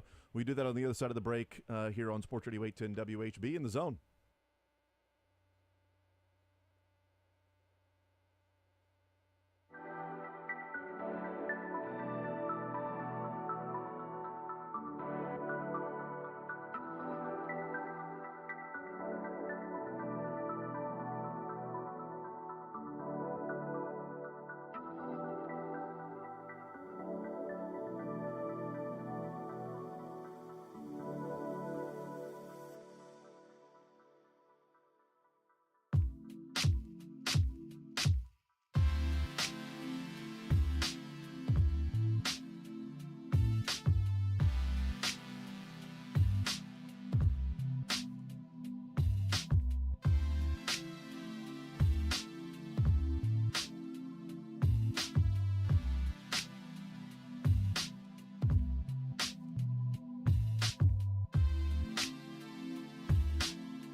presented by Cap One Lending. The Freedom Loan at Cap One Lending, the exclusive loan, helps you pay your home off in less than half the time, gives you access to your home's equity without having to refinance.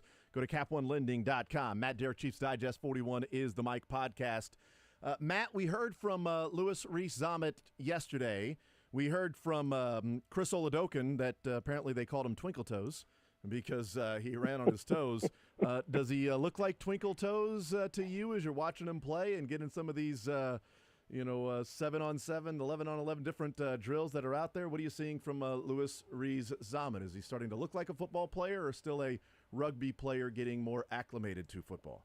He's looking more like a football player. I just about died laughing when Chris said that because I get it. I understand why they call him that. And yeah, I mean, he mentioned it. Lewis mentioned it as well yesterday that he kind of knows what he still needs to work on, and what he has been working on is trying to run a little bit lower, adjust his pad level, holding on to the football with 3, 4, 5 points of pressure, just maybe a little bit more securely. I think he still sometimes peeks up a little bit, raises his head, and kind of runs a little bit upright. I think it's a lot better than it was during OTAs. He's clearly worked on it, but I think I'm still going to lean on that quote from Andy Reid back in OTAs that the first time he gets hit, he's going to adjust his pad level. That we'll see next Friday how soon it happens when the pads come on. But somebody's got to light him up. Somebody's got to pop him. Somebody's going to try and swipe the ball out of his hands, and then we'll see if there's some more adjustments. I think there'll be more adjustments after that. Yeah, everybody's trying to make a name. Okay, so you're going to have younger guys that are going to be hitting, that are going to try to impress the coaches. So that is going to happen, and you're going to have experienced guys that, and it's for, it's not to hurt the guy, but it's for his own benefit. Like you don't know what you don't know, and you don't know what it's going to be like to get hit like that while you're running that particular style. Is he a guy that when the veterans get there, and we're watching this team go through training camp and preseason games, and this will be putting on your predicting hat, and you're trying to predict the future and be prophetic in some way. But is he a guy that we'll continue to talk about as a realistic option of making this team once the veterans are in camp and we're going through what the 53 will look like? Is Louis Rees-Zammit going to be part of that discussion, do you think, throughout training camp and these preseason games? I think we will, because I think he's going to be getting some looks with Mahomes, so he's going to be getting some first-team reps. That's going to maintain some expectation. I don't think he's going to be buried on the second team or anything. The third team, I think he's going to be getting some serious reps. We'll see how much of those reps. I mean, I think he'll probably still get some second-team work. I think probably any third team, unless they feel like that they really just want to get him as many snaps as possible, and they want to get all those running backs maybe a little bit of look. So, and he's going to be playing some other positions too. I mean, he might be split out wide, he might be an H back. I mean, there's a lot of things he could do, and obviously, I mean, I think he's probably going to be first man up on most, if not all, of the kick return teams. So when you see that, probably going to be thinking he's making the team, or at least has a really solid chance and should be in the conversation. I'm expecting that and through to at least when the pads come on, because that's when he gets his next test, and we're going to find out for sure if this is just a cool experiment or this is something that's real. He talked a lot about pass protection. LRZ himself talked about what he knows he needs to work on to make the team, right? He talked about special teams, and specifically, though, he talked about pass protection. Obviously, you don't pass protect in rugby. What are expectations in that regard? Because right now, I know he's not done it before, but that job's wide open. The third down back for the Chiefs right now, wide open. I'm not saying he's going to be a third down back by any means, but where do you view him learning and growing in regards to pass pro, especially it sounds like he's got the want to? Yeah, and I'm glad you said that, because that's the first thing that you have to have as a third down back. You have to have the willingness to block. I mean, if you're afraid to, or you're hesitant in any way, and you're just not don't have the ability to just put your body in the way of some people that are much bigger than you are, you're going to lose every time. And I don't think that's going to be a problem for him. I think he's going to be fine sacrificing his body. I will definitely, first day of pads, I'm going to be fixed on him in those blocking drills and those pass protection drills where running backs are taking on linebackers and safeties, because I want to see how he fares in that. I think he, once again, I mean, I think you're right. I think he's going to show the willingness. It's just going to be how much technique does he have. That might be the challenge, especially just the technique and the reaction. That's not second nature for him yet. So I think there's going to be some work there. He's got the other skills to be a third down back. I mean, he's got the hands. I think the receiving skills are coming along. I mean, I think a lot of things you could do with him in the passing game from that standpoint on third downs. But, it's going to be what's his awareness level at this point. That's, hey, if he's in the game, if he's in Madden, what is his awareness? Is it a 12? Is it a 46? Is it a 78? I mean, we don't know. Yeah. That's kind of the real X factor with him is just, how much of his skill is he ready to apply? And is he just at this point somebody that you can use as a chess piece, or is he a legitimately every down player? I mean, I think that's a lot to ask of him in year one, so we'll see. I'd probably be surprised if the Chiefs went into the season thinking he was going to be their third down back, especially in every situation, because his pass protection at this point is an unknown. I think there's probably going to be some other guys that do it better. Matt Derrick is our guest. As far as like that third down role goes, you want to give Pacheco some breaks so that he lasts throughout a season, right? I mean, he can't make him a third down back.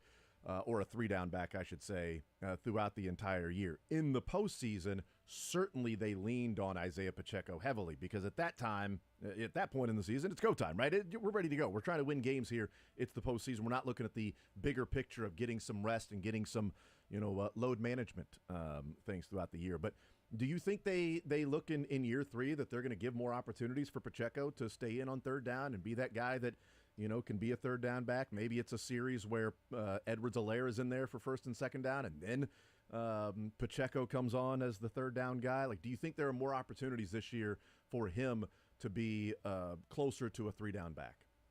Yeah, it's a good question because I think it's going to depend a little bit on, how many backs there are in that running back room. I mean, I still think it might be a challenge to only carry three running backs if one of them is Louis Rees-Zammit. I mean, I think you're going to probably have a fourth guy. And then is that Carson Steele or is it an Amani Bailey? I mean, who wins that spot? And then you can get into the question of, can you have four running backs, available on game day? I mean, that's a tough question too because I'm just not sold at this point that Louis Rees-Zammit's the guy that you want to go into in a game thinking, hey, if two guys get hurt, that this guy carry the ball 16 times or something. That's I think a little bit more of an interesting question. And then if somebody gets hurt, can he block? What's his role? Or do you want a Carson Steele and the guy that could maybe play multiple positions because maybe he can fill in as a tight end. He can be a fullback. He can be a running back. That's how they make up that room is going to be interesting to me, and I'm just not sold that we have a good answer. Other than saying that Pacheco and Clyde are probably 100% to make this team, barring injuries, and I think that Louis Rees-Zammit's pretty high to make this team, barring an injury. We really don't know after that. Are you convinced that the running back who's going to be second string running back basically is on this roster? Do you believe that it's going to be either Carson Steele, Amani Bailey, Generic Prince, Keontae Ingram, or do you think that a running back that makes this squad is not currently you say on this team? A second running back is one of those guys, or third running back is well, I'm telling you, I think Clyde's the third string running back, so I'm basically saying RB2. Maybe I'm completely wrong here, and it's I just want to make sure we're on the same page in what you meant with RB2, yes, RB3. Is RB2 cool. Or RB3, cool. However you want to break this down, currently not on this roster? I would say that there's certainly a double-digit percentage that a running back that's on this team in week one isn't on this team. I don't think it's like 50% or anything. I'd probably say it's the high teens, low 20s kind of ballpark. But I mean, it's to me, I mean, because nobody's really claimed it yet. Yeah. I mean, nobody really, and you can't get a chance really during OTAs at running back to stand out. I mean, you need to get into a little bit further in the camp and to get into 9-on-7 and really kind of see what these guys got, and really, especially in pass protection, see what they have. Because remember this time last year, we would have said Generic Prince is the darling of this team because he had such a great off season. He showed incredible hands, and coaches and scouts were all raving about him. And he had a really good beginning of camp too, and then he kind of hit a wall. So you can't, this time of year, this early, it's hard. It's too early to call for me. Yeah, I likened the third and fourth running back yesterday to what feels like the fifth, sixth, and seventh wide receiver from a year ago, that if they don't bring somebody else in, and we were talking about it through the prism of Louis Rees-Zammit, and my theory, Matt, was I feel like Louis Rees-Zammit would have a better chance of making the team if they had a more solidified third running back, that then it would be like, all right, well, we can have this guy as our fourth running back. Whereas if they've got Pacheco and Edwards-Helaire, and then there are a couple of guys that they don't really feel good about, but Louis Rees-Zammit is one of them, I wonder how much they would be willing to then have two guys that they don't really have somewhat of a degree of comfort in. But it sort of feels like last year the fifth, sixth, seventh wide receiver was, well, we're keeping these guys because we don't really have one. So we're hoping somebody emerges from this group. We're keeping 7. Hopefully we can find 6 out of these 7 guys. And is that the way that right now maybe that third and fourth running back is, in that, we've got some guys that, maybe, but, third and fourth running back, we don't really have a third. We don't have a fourth. So we'll keep these guys, and hopefully we can find 3 running backs out of these 4 guys. Yeah, and I mean, let's face it, every fan base overvalues their own players, especially at certain positions. I mean, let's look at it this way. Do the Chiefs have anybody at that running back position that if they put on waivers, another team would claim? I think they only got 3 of those guys. I mean, if you put Isaiah Pacheco on waivers, somebody's taking him. I think somebody might claim Clyde. I think somebody would definitely claim Louis Rees-Zammit because he's just too much potential out there. So, and that's one of the reasons why I think that, unless Rees-Zammit just goes out and embarrasses himself when the pads come on, he's making this team because I don't think he's clearing waivers. The same thing could probably be said at receiver, and I bring that into the conversation because, if Louis Rees-Zammit makes this team and he's your top returner, and he's a key special teams player, does that affect, keeping a guy like Nico Remigio if he is in the maybe 6th receiver spot? I mean, that's the competition there. And Dave Tobin probably wants to keep both of them because I think it's a pretty good chance that, we go out there and practice on Sunday and see the kickoff practice for the first time. Those 2 might be their deep guys on the very first kickoff. So, he probably wants to keep both of them. Is that a luxury that the Chiefs can afford? I don't know. Will Rees-Zammit be good enough to do that? I mean, that's going to be part of his making the team, is that he's going to have to be a really good special teams player. So, I mean, all that plays into it, and that's why, I mean, I can't say that I know for certain who's going to be that, other running back. If they are going to keep 4, who it would be, whether they might look for somebody else, because we know that the Chiefs they've done that before. They've they made the trade with the Texans a few years ago when they traded their own running back that looked like he might make the team. That's right. So you never know what's going to happen. This is a sort of I'm going to preface a question before I get to another question, because my second question may be moot if the first question is a certain answer. But can the Chiefs switch their international practice squad player from Godric to Louis Rees-Zammit, or has he already been named the international guy, so therefore that's who their international practice squad player is? My understanding is that, I mean, it could switch if someone claimed True Godric. For instance, I mean, if he gets waived so the Chiefs can put him on the practice squad and somebody else claimed him, then that would be a possibility that you could do that. However, here's the catch, is that if a player is during the regular season is given the international player exemption, then no team can sign that player to their 53 roster that season. So you would be limited to just having him on the practice squad and being able to activate that player 3 times. So if you did switch it to Reese Ahmed, you're ensuring that he's on the practice squad only. You can't sign him to the 53, and you could only activate him for 3 games. Mm-hmm. And that's assuming he cleared waivers and you're able to sign him to your practice squad. Okay, so that was the question that I had is if they got to the point to where they felt like Reese Ahmed wasn't good enough to make the 53, but they didn't feel like they could get him through waivers, would it be worth it to move on from Godric, just release him, name Louis Reese Ahmed their international player and exemption? And if they did that, my other question was going to be, does he still have to clear waivers after they cut down to 53, or is there an exemption that this is our international guy, we're not keeping him on the 53, but you also can't claim him through waivers if we cut him? Yeah, you can't pull the international exemption once you apply it, but if you lose that player, my understanding is that you can apply it to another player.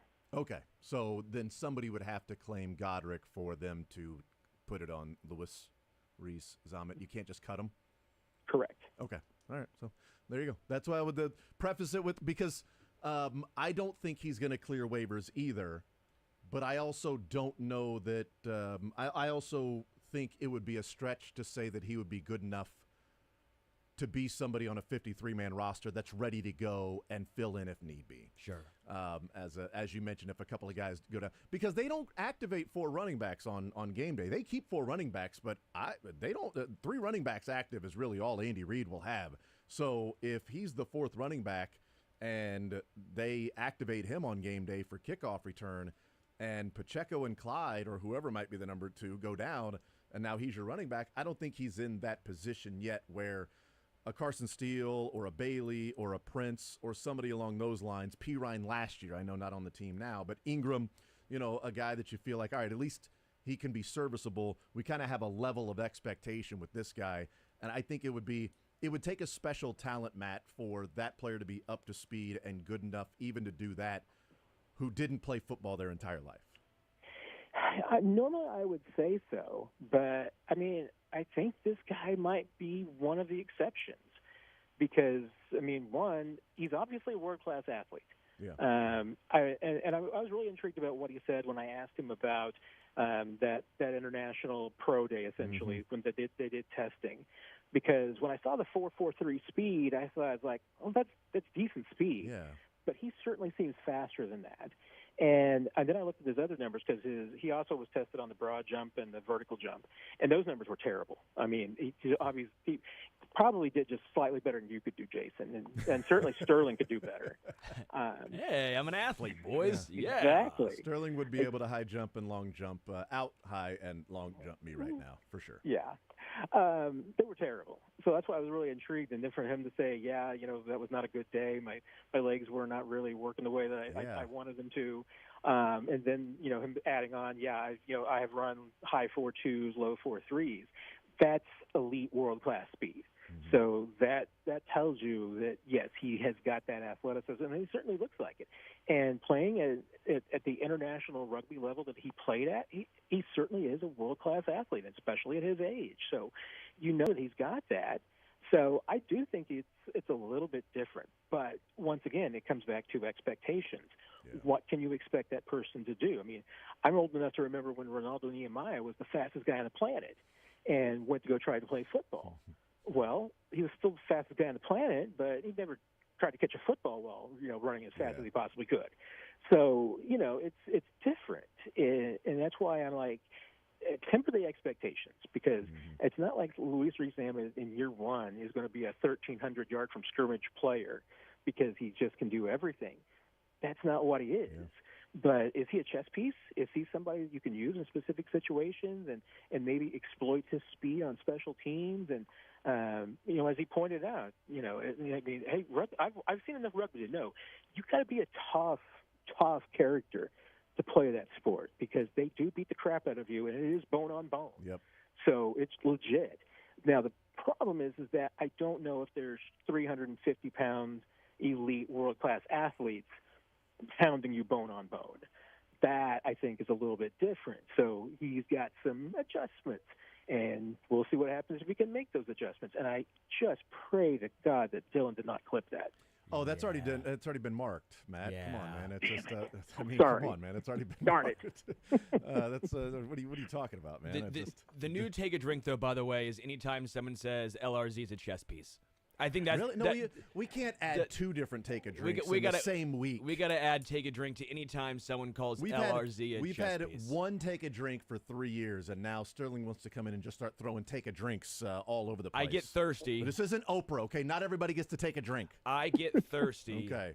And I want to see this show be as drunk as we possibly can. Matt, we've added, Sterling added, and I agreed to it. Sterling added the, when I say I'll settle out of court for, that then becomes a take a drink, since our small sample size has been drink worthy for the last 4 or 5 years or whatever.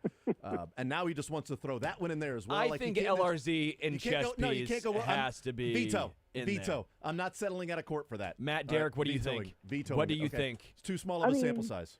I mean, okay, I think it's who says it more than anything, because I feel like, I'm trying to remember, I think the last person I used chess piece on was probably Darwin Thompson. So when I say chess piece, I'm trying to rein it in a little bit. I'm trying to be, responsible. D'Anthony Thomas, chess piece. Yeah, that's right. Yes, that's what they. I mean, you have them every once in a while. Dexter McCluster, chess piece. I would just say X Factor. X Factor. Chiefs don't have X Factors out at Arrowhead that's anymore. Dante Hall. They don't have X Factors any. Oh, I thought. Oh, the player. I thought you meant like fan. See, that I thought was going to be an all everything. I mean, not just a chess piece. He was going to be punt return, kick return, running back, wide receiver. I mean, yeah. I thought he was going to be your 1,300-yard guy from scrimmage. I think it would be an amazing story if he makes the roster. Not even like somebody that gives you a lot of production. You're right. Making the roster would be just an unbelievable story. Matt, we will let you go. Matt Derrick, Chiefs Digest 41 is the Mike podcast, presented by Cap One Lending. As always, brother, appreciate it. We will talk next week when I believe there will be a padded practice by the time we have our next conversation. So cannot wait for that, brother. Enjoy the football. We will talk soon, bud. Sounds great, my friends. Take care, everybody. Absolutely. There's Matt Derrick. Chiefs Digest 41 is the Mike podcast, presented by Cap One Lending. We take a timeout. We come back, wrap up this hour next.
All right, wrapping up this hour. Coming up in the 1 o'clock hour, we will hear from Mark Donovan weighing in on the stadium issue. Talk today in St. Joe at training camp before the veterans arrive throughout the day tonight, before the first full squad practice workout tomorrow. So Mark Donovan talking about the future of the Chiefs, where they will be playing. We'll hear from that. We'll also get into a story about Salvador Perez and the Texas Rangers that came out today. That was interesting reporting and some behind-the-scenes things that almost took place last year. So we'll get into that as well. And then it continues to be a thing that with the Chiefs specifically, we keep getting the what-if treatment about the Chiefs' run and dynasty. We'll get into that next.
58. Enjoy healthier food, more free time, free delivery, and better value. Go to GuaranteedFoods.com.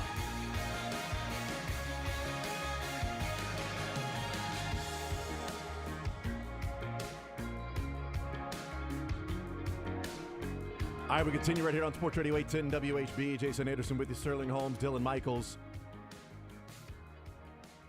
Open Championship going on. Nobody currently on the course is at or under par. The leaders all in the clubhouse. Everybody that's under par right now is in the clubhouse. And John Rahm just ended up. But the last two holes, John Rahm went from +1 to 1 under. So how about that? Wow, nice little finishing stretch. No doubt. Now he's on to 16, so pretty good for John Rahm, man. How do we not all just see Shane Lowry? We should have all picked the Irish. Jake did. Jake had He's a smart man. Jake placed money on Shane Lowry before the tournament started. So I mean, a long way to go, but hey, you know what? He's leading after 36 holes right now. I guess you could have bet on Rory, and you'd be out of luck too. He's got a 2-stroke lead over second place, and he's got a 5-stroke lead over fourth because I guess there's 2 tied at 5. But hopefully you didn't place money on Rory. He's not going to make the cut. He's right now 7 strokes back of the cut. Not ideal. The cut line, and he's 7 strokes back of the cut, and the cut is 6 over. Yeah, man. So that's a rough one. If you like watching the toughest setup, if you like watching dudes, professional players struggle, then you love the Open right now at Royal Troon. I mean, you saw, was it DeChambeau hit one 5 yards out of the fescue? You saw, I think it was Rory today, hit one that maybe went 5 yards. I mean, it's one of those situations where they almost look relatable.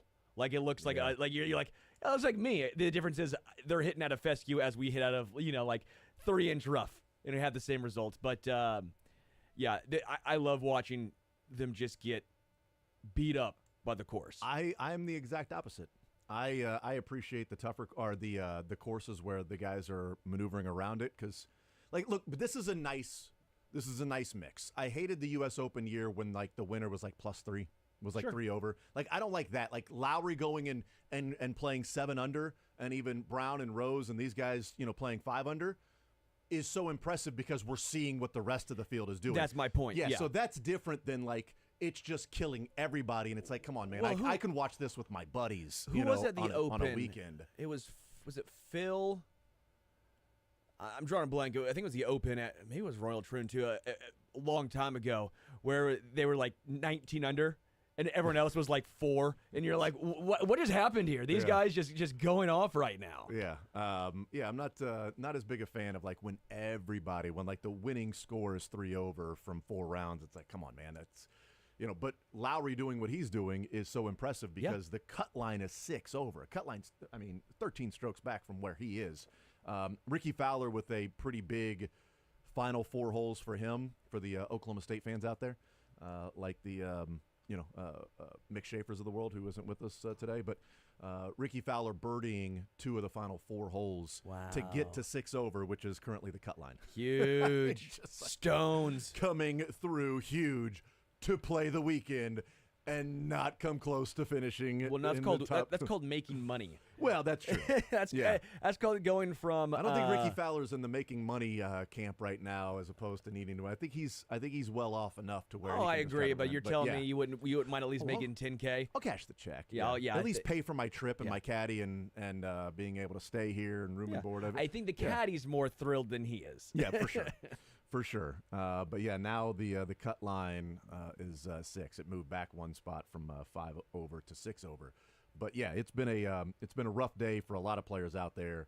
But Shane Lowry backing up his 66 by throwing a 69 up there today and 7 under. So a Scottish lad won the Scottish Open last week, and now Shane Lowry. So maybe there's signs. This is like what they grew up playing, these type of courses where it's just, it's the weather that makes it so difficult. Like you and I were laughing. I go, we should before the show. I go, American courses take a lot of what they have from obviously Scotland and Ireland and in the UK. So it's a little different. Like it's not for like the U.S. Open. You're not going to just automatically pick an American. Although Bryson is never a bad bet. But when you go overseas, like that's what they grew up playing. Yeah, not all of them, but some of them. But like, not to take away. And now 11 live in Florida. Right. But you're even saying that, though, it's Lowry's on a different level because Patty is 10 strokes behind Lowry. Yeah, Harrington. And Manasero's 11 or 12 strokes behind Lowry. So, like, even the guys that grew up like Lowry still playing phenomenal golf through these first couple of days. But the Open, it's getting a lot of guys. Getting a lot of guys. Jay Kuda's tweet of Tom Kim Uh-uh. hitting for par on a par 3 out of the sand trap right here. And he's facing the complete opposite direction of the hole because of the way that the Is that the postage stamp? Is that 8? Yeah, that's you got to go backwards. Yeah. The shortest par 3 on the tour this year and the longest par 5 on the tour this year is this weekend. Yeah. they got a 700-yard par 5 and a 100-yard par 3. Well, you look at the front 9, you look at the yardage, you're like, yeah, wait, that's like the yardage I play. Like I could 380 par 4, 375. You're like, oh, I 100-yard par 3. I got this. Oh man, we played from the whites today. And then you go to the back. You're like, oh wow, okay, a little different. Yeah, all right. Little different. Yeah, I didn't realize there's 700 yards par 5 here. Good night, man. All right, let's hear from Mark Donovan, who talked in the previous hour as he is there in St. Joe, and questions about the future of where the Chiefs will play their football. Let's play clip number 1 here, and it's Mark Donovan talking about how serious is the Kansas proposal. I've said this publicly. We appreciate the efforts that the Kansas legislature made to really supercharge star bonds to make it make sense for a professional sports team to come over there and take advantage of that. It is consistent with what we've talked about, that we want to look at options. It seems, at least my general understanding of it, that this is a really good option for us to consider, so we appreciate that. We are in discussions with the folks in Kansas. We are in discussions, continue our discussions with the folks in Missouri, talking to various leaders. There seem to be other options that are coming up now on the Missouri side, so we appreciate that, and it's consistent with our strategy, which was if this doesn't work, which was our plan, then we got to look at options, and now we'll have a couple options to look at. So you guys would seriously consider going to the state of Kansas? Yeah, we'll seriously consider all options. Absolutely. And that's what they had said when the vote came down. But looking at options, this is a really good one. Still in discussions with Kansas, in discussions with Missouri, and some other things that Missouri sort of putting together. He was asked, clip number 2, he was asked, is there a deadline on the Kansas decision? Yeah, I think 6 months from today, we're going to have a really good idea of where we are. We may not be done, but we need to have a really good idea. I'll go back to the point I made earlier. When you're building a new stadium, there's a lot more lead time than when you're renovating. So that's why that one's a little bit longer and will push us a little bit faster to make a decision. I'll just acknowledge, because I'm sure the follow-up question is coming, that timeline kind of plays into the Missouri timeline as well, right? So if we're on that timeline with Kansas, we need to make a decision, then Missouri sort of has to play to that same timeline. So that's the window I give you. That's the interesting part, is you're on a timeline with Kansas where the Star Bonds proposal, and June, I think, is when it will go away. So they're looking at it and saying, we got about 6 months, we got to make this decision. And if we're on that timeline with Kansas, then the timeline on whatever Missouri might be able to offer or present is kind of the same thing. And that's where the next part of the question went of, will you put something to Jackson County voters again? So we have not had substantive conversations about putting anything back in front of the voters. I think if you look at the history in Jackson County and the way things have been done in the past, if we follow the same path, it'd be difficult to really create a partnership like this that does not include a public vote. We have committed, and I've had this conversation at multiple levels on the Missouri side, we have committed that if we go to a public vote, we'll do it in a way which is much more final before we get to the vote. we'll have a lot of, we'll have a lot of the facts, we'll have a lot of the details determined before we go. And I think it's important to acknowledge that we'd have to have agreements on the state side as well as, excuse me, on the county side, and have support, frankly, from the county. I'll tell you what that was. That was letting everybody know, yeah, that was haphazard, what we just did. Everything we just went through was thrown together at the last minute. Although it's like, was it rushed? Did they slow play it? Was it a combination of rushing and slow playing? Like, I don't know. Was there an issue with the Jackson County part of it? And Frank White, was he playing obstructionist? Was he really playing the role of wanting to get the best deal no matter what and playing hardball, and the hardball backfired to a degree? I don't know. But one of the bigger issues that the vote ran into was that there was so much of an unknown. It was, in the vote, it was Missouri will also. They'll also have money from Missouri. Well, how much? We'll tell you about that later. Just vote yes. Well, the city and the county, they're going to have to, do some. Well, yeah, we'll tell you about that, but just vote yes. We'll get into those details a little bit later on. We don't have all of the facts for you, but we'll get the facts to you. Just vote yes. And to hear Mark Donovan then go, right now there have been no substantive conversations about putting something back to the voters. But what he said in that, what we have said is that when that happens, things will be much more final before we do that. We'll have facts and details, the agreements with the state. Things you should have done before it goes on the ballot. Yeah. For the voters to vote. So they are voting with the most information that they have. That you're not just telling them, trust us, we got you on the back end. All right, we'll take care of you guys. You take care of us. And as a billionaire in this country, you can trust us. If there's one thing we've learned in this country is you can trust billionaires to do the right thing when you help us out first. Well, we'll trickle this down. I understand your sentiment there, but part of me is also sitting here going, if there is a team who has seemingly earned trust, you think it would have been the Kansas City Chiefs. Now, I get it, the billionaire argument and all that stuff, but if there ever was a team coming off of back-to-back Super Bowl victories who was so ingrained in the Kansas City community, I was a little surprised that, you're right, it was on blind faith at the time, that they didn't get at least a little more of, okay, we probably should trust them, because what have they shown that we shouldn't trust the Kansas City Chiefs? Well, I think the issue you run into on the timing of this whole thing, I don't believe the Chiefs were really all that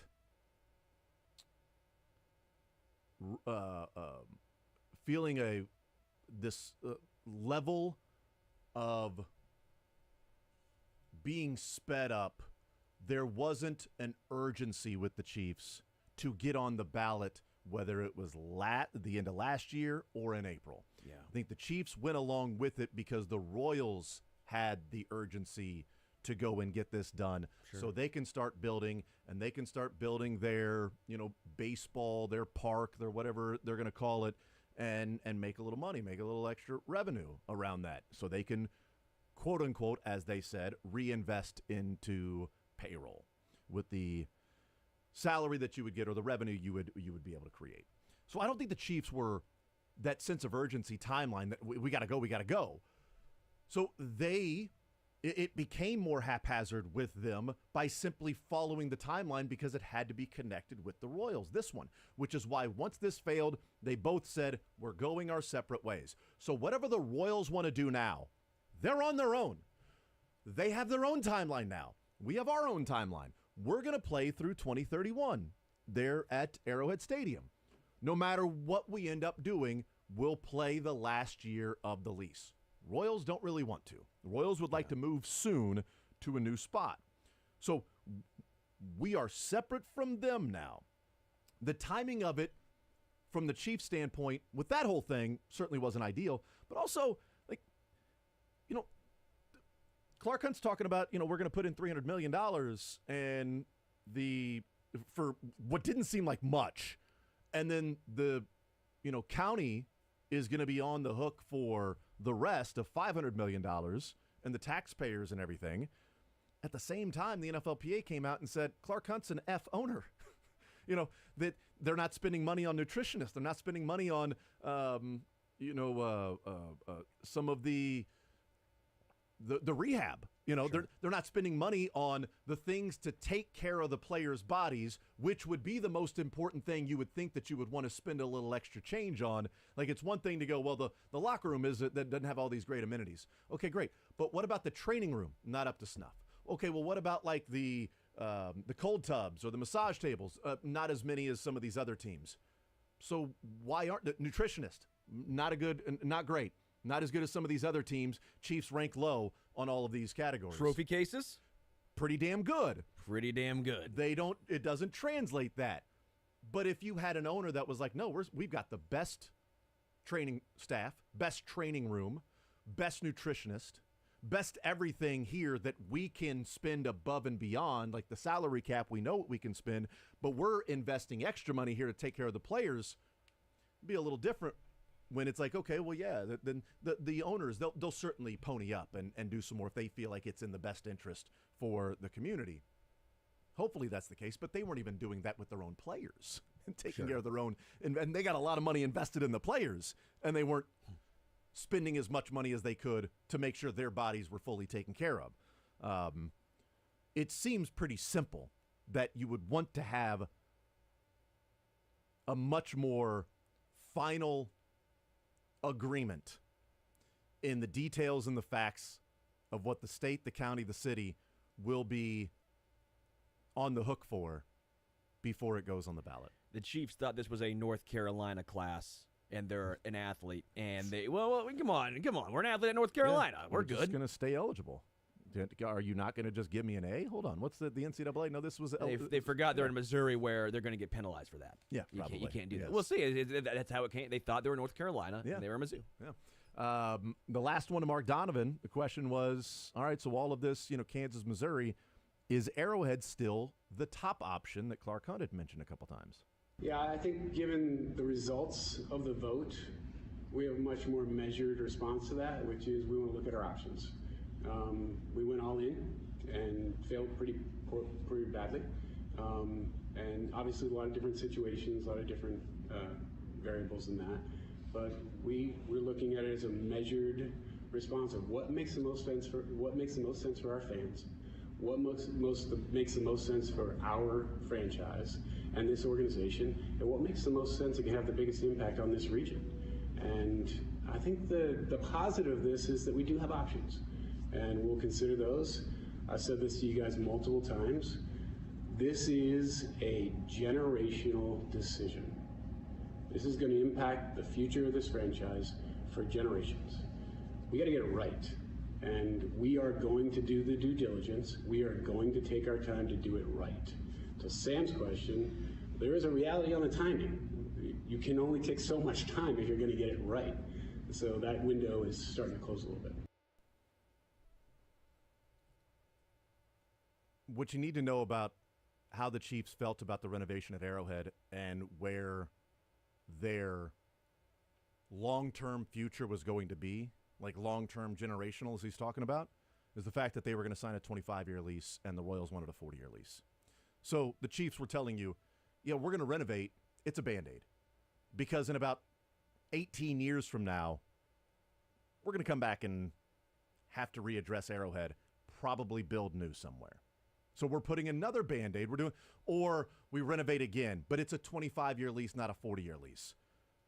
Now he's talking about, well, this is a generational decision now. So is Arrowhead still the top option? Well, we're much more measured in our response to that. Meaning, oh, we said it was the top option. You guys said no thank you.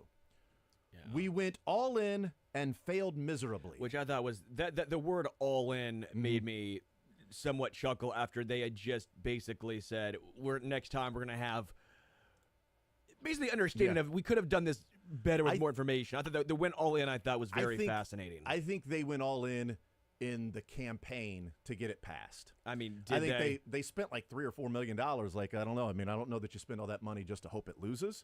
So they were doing interviews. They were, making their rounds in campaign. They were paying money for, billboards and TV advertising. I think they wanted it to pass. Like I do. There's some conspiracy theories out there, and I do wonder how much I'm a part of one in that tank on purpose. Yeah, tanking for Kansas. I mean, for me, I don't lose our ass for Kansas. I don't think that was the slogan, brother. Behind the scene, I'm not sure. I don't think it was. Don't mark that, Dylan, because that was so bad. I don't want to hear that ever again. Saying they were sucking for luck. You got to suck for luck, man. You got to get Andrew Luck. You got to be terrible. You got to tank. That's what you got to do. Much more measured response this go around when asked, is Arrowhead still the top option? We have to do what makes the most sense for the fans, the team, and the region.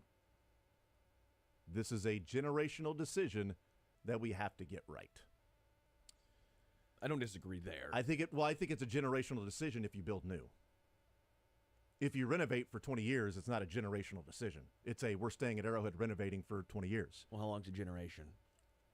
Well, I would say if you build new and you got a 40-year lease, you're talking about a generational decision. That's what the Royals are making in moving Kauffman downtown. We could call the Who. We should call the Who. That's fine. Because the Who, they had a whole song about my generation. We could ask them how long the generation is. I don't view a renovated Arrowhead and a 25-year lease as a generational decision. Maybe Mark Donovan will, because he won't be a part of the Chiefs at that time. Who knows where Clark Hunt will be. I would view 25 years as still a generational decision, personally. I guess it all depends on your viewpoint here. I just think when you're looking at this is like a forever home, right? Arrowhead has been a forever home for a long time, and the Royals are looking for their next forever home. They're not looking to renovate Kauffman. They're building new, so that is a generational decision that they're going to build new somewhere, and if you do that, you can't then build new 15 years from now. All right? It can't be the Braves or however the Braves quick that thing one, happened. yeah. It can't be that here in Kansas City. With the Chiefs, if they renovate, if this is a massive renovation project, when we're talking about like $1 billion or a 1.5 or $2 billion renovation project or something like that, then I think it might be generational, because how long is the lease?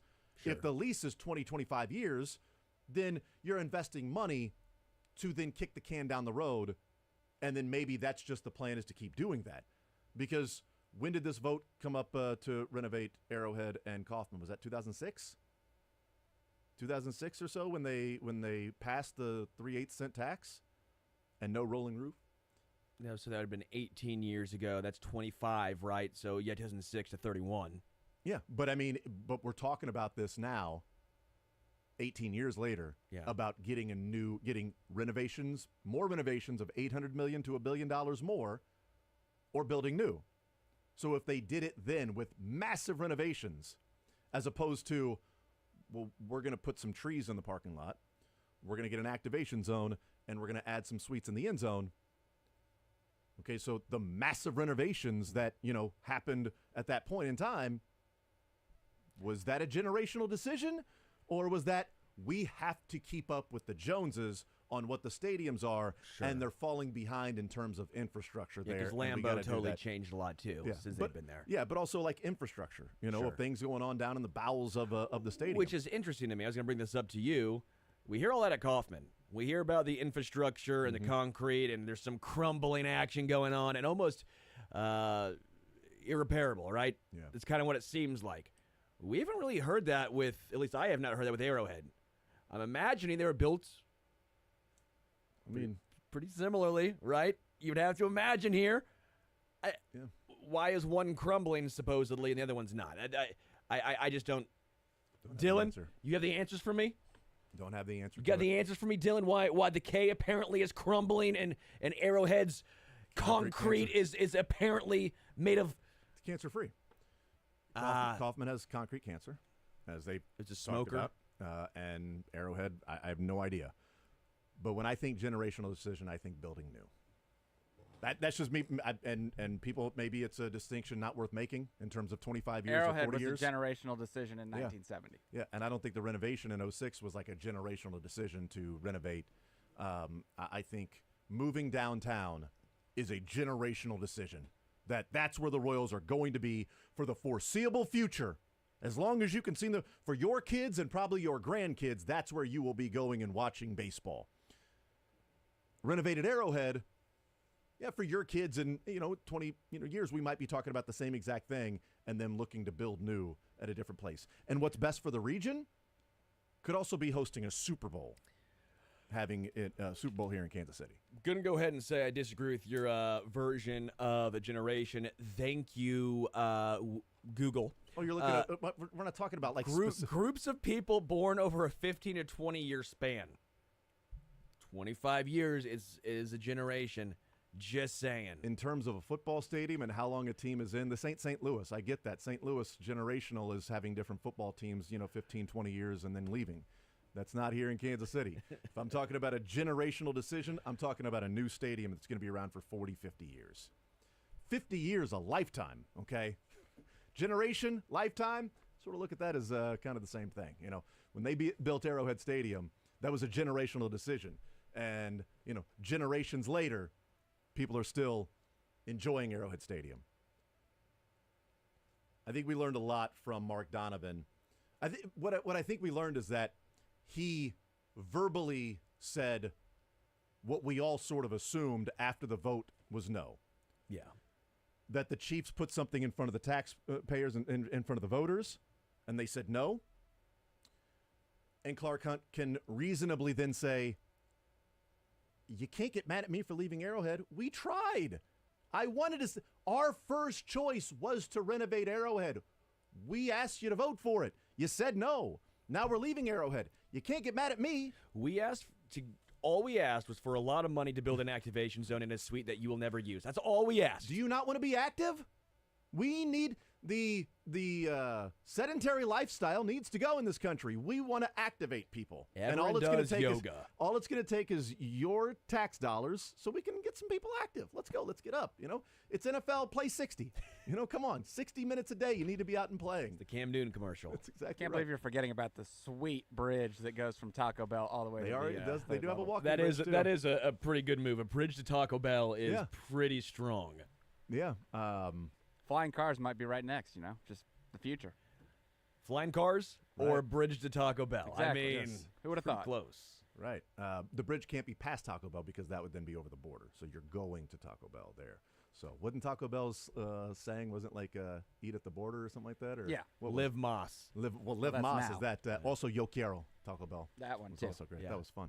All right, we'll take a timeout, come back, and we'll get into the what if era of Chiefs that seems to be permeating around NFL analysts and talking heads. We'll do that coming up next.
Online. Visit greenlightdispensary.com for more info. All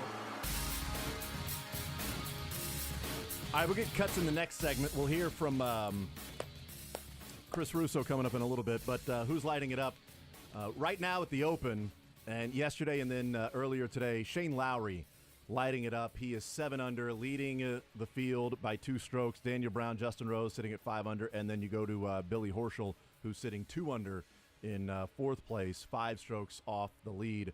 But Shane Lowry lighting it up there at Royal Troon and playing some really, really good golf right now in the Open Championship. Sterling, who's lighting it up for you? Yeah, also the Open Championship. A guy who's going to be lighting it up probably after his round, and that's Aguri Iwasaki. Shoots a 74. Oh, nice. Okay. Day 1, right? Yeah. Just 3 over. Not bad. If he just doubles that, he's making the cut. Right. Shot a 91 today. A what? 91.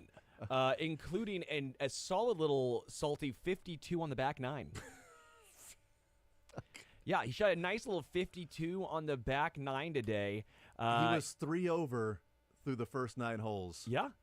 Yeah, and then he decided on the back 9 from holes 12, 13, 14 to go double bogey. 5 over on a hole. 6 over on a hole. He had back-to-back 9s, and neither were a par 5. And then, for good measure, he ended his round on 18, 3 over. With a triple. A triple nice, bogey, nice little triple. Talk about a guy who wants to get off the course. You get a 9, and you go, well, okay, well, I'm probably done. Then you go another 9 on a par 3. All right, now I'm really done. And then 18, get me off, but then triple. he pars 15, 16, 17. He had righted Bounce the ship. Bounce back. Righted the ship, trying to make the cut. So Iwasaki is lighting it up because he's probably going to want to light it up to feel better after that 52 on the back 9. Oh, my gosh. 17 over today. Oh, man. All right, what about 20 you? over, actually. It's a par 71. Oh, yeah. No, sorry, he's 23 over. I thought he was 20 over. I'm looking at the score now. He's 23 over. He was 20 over on 20 over for today's today. round. Yeah, but 23 over for the tournament. Yeah, my God. Dylan, who's lighting it up for you? I'm going to go with Caitlin Clark. She had 19 assists, breaking a WNBA record in a single game. And also just the WNBA as a whole, they have Angel Reese playing in the All-Star game with Caitlin Clark against Team USA, which I think is kind of a cool format where they're going to kind of get a little tune-up before the Olympics, as well as everyone's wish to see the 2 rookies go up against the Team USA. And that's tomorrow at 7:30 p.m. Dog, I hope Caitlin Clark just busts off for like 45 against him. I wonder if the All-Star game is like the NBA All-Star game where there's really not a lot of – because that could happen. I think there might be there's a little more added intensity. element with Caitlin Clark. I think so, too. I think the Team USA might be going, oh, you think she was worthy of being here? All right. And vice versa for her and Angel Reese Absolutely. as well. I just – like we were talking about the home run derby, right? And slam dunk competition in the NBA. Caitlin Clark's not participating in the three-point shootout. Like, I understand why Sabrina decided to not participate. Like, she's done it before, then she went against Steph. But, like, Caitlin, like, come on. Yeah. Like, yeah, it's kind of you know, soft let's to go. me. That is let's go. Three-point. I want to watch you in the three-point shootout. What was her reasoning? I don't know the reasoning, to be honest with you. Because my initial reaction is that's soft of her. As many things as baseball gets wrong, their All-Star game, everyone's kind of applauding because it's a bunch of one-on-one matchups where you don't have the choice to, well, I don't want to throw 100 miles an hour here because then it's going to end up 500 feet over the fence. So, you know, baseball kind of has it right as far as All-Star games go. Everything else different, but, you know, All-Star games are starting to become more of like pickup games because no one obviously wants to get hurt and lose contract money. Yeah. So we'll see. Yeah, I just a little disappointed in that that she wasn't participating there in that particular contest. All right, that is who's lighting it up. Let's hear from this first take yesterday, and they went around the table discussing the Chiefs and three-peating, and would you pick the Chiefs to three-peat? And, you know, odds say no. Historical odds say no. Odds say you take the field over whoever the favorite is to win a Super Bowl that year, let alone you take the favorite to win the Super Bowl when they're trying to three-peat. But this is the what-if generation of the Chiefs, and we've seen this going back to the year Super Bowl against the 49ers. Oh, the first one. But here's Mad Dog Chris Russo talking about why he's not picking the Chiefs to win. I would not. Only because I think it's so difficult to win the three. And by the way, I think Lombardi's Packers, when they won the three straight in 65, 66, 67, are better. We'll get to that in a minute. But think about it last year with the Chiefs. They could have lost in Buffalo. He missed a field goal. Yeah. If he completes a 2nd and 9, 3rd and 9, Allen, they win the game probably in the end zone with a touchdown. Zay Flowers fumbles at the goal line in the Raven game. Who knows? Yep. And remember, if Purdy completes a pass on 3rd and 5 in the regulation, they don't come back and win that game. Mm-hmm. Plus, the Chiefs get a 4th and 2 in overtime. So they played 3 playoff games last year where, let's face it, and I know he's great and I love him more than anybody, they could have lost either one of those 3 games. Uh-huh. They could have lost to Buffalo, they could have lost to Baltimore, and they really should have lost to San Francisco. But did they win? They did. But eventually you're going to lose a game like that when you continually play these kind of close games. Eventually. Yeah. I do love but did they win? Yeah, thanks, Kimberly Martin. Yeah, thank you. I love the just the waiting to. She was just but like, did they win? Okay. Oh, Zay Flowers fumbled in the end zone. Oh, okay. San Francisco had a 3rd and 5. Yeah. Well, and they didn't complete it. Okay. Chiefs had a 4th and 2 in their final drive. So did they win? They did. Oh, okay. Just those 60s Packers had no adversity though. They did. Well, apparently, if you win a Super Bowl, it's supposed to be easy. Well, there shouldn't be plays along the way that you look back and go, man, whew, a hell of a play made by Trent McDuffie to go in, blitz, and knock that pass down on 3rd down and 5. I also love the Lombardi's. You know what? I think Mikan's 51 through 54 Minneapolis Lakers were better than Golden State. I'm just going to go ahead and say it. It's the second time I've seen this argument in the same week because I think the 33rd team put out some graphic and had the Packers ranked above the Chiefs and dynasties, and we're using Super Bowl graphics to count those NFL championships, but then had to put an asterisk saying as such. And it's like, if you have to asterisk something and half the league didn't even exist, right? Exactly. It's not the best. Well, this dynasty. championship happened without the AFL. Right. In the first games that the AFL played the NFL that weren't featuring the Packers, the AFL won both of those Super Bowls, which was the Jets beating the Colts and then the Chiefs beating the Minnesota Vikings. Both of those teams were favored. So the AFL-NFL gap that people talk about, I mean, we had 10 Hall of Famers, or I don't know how, we had damn near 7 to 10 Hall of Famers on that team. There was talent on both sides. So I don't think you can count the Packers only playing half the league as one. This goes back to Super Bowl 54 when Jimmy Garoppolo missed Emmanuel Sanders deep on that 3rd down play in the 4th quarter. That somehow that Super Bowl became, well, yeah, but if Jimmy Garoppolo hits Emmanuel Sanders, they lose that Super Bowl. Like, well, hold on. There was 1:45 to go and 2 timeouts, and that puts the 49ers up by 3. Yep. They wouldn't have got a field goal with 1:40. Buffalo missed a field goal. Awesome. To tie the game. The Chiefs would have 3 timeouts and almost 2 minutes to go in a tie game. Well, that 3rd down pass was incomplete. Why was it incomplete? Because Chris Jones walked Deion Dawkins back to Josh Allen. The Chiefs had a player that made a play. Well, San Francisco had the 3rd down and 5 that was incomplete. Why was it incomplete? Because Spagnuolo called up a blitz, Trent McDuffie disguised it, and then knocked the ball down. I'm gonna have to start carrying around Narcan because this copium this copium it's a serious. I know. It's serious right now. It's a serious issue in today's day and age. This copium that these people are coming up with to try and cope with the fact that the Chiefs are just better than these people's favorite teams. The Chiefs are about to be, when they three-peat, the best dynasty we have ever seen. I think it would have been easy just to say, well, no, I'm not going to pick them to three-peat because look at the plays that had to be made in the games that they won. Can you do that, 6 playoff games in a row? That's difficult. They made the plays against the Eagles. They did that. But eventually, when you play in those close games, you don't make the play. And the odds of them doing it 3 years in a row and making all the plays against the Eagles, making all the plays against the Bengals in the AFC Championship game that had to be made for them to get past, making the plays against Buffalo, although they fumbled in the end zone against Buffalo, making the plays against Buffalo, etc. Oh, that doesn't get brought up. Come on, you can't bring up those ones. Of course not.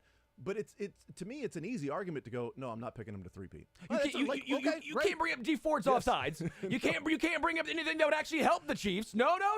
No, coin flip. Dude, I'm just so over. Because you know what? You know what good teams do? No. I take it back. You know what great teams do? Great teams win close games.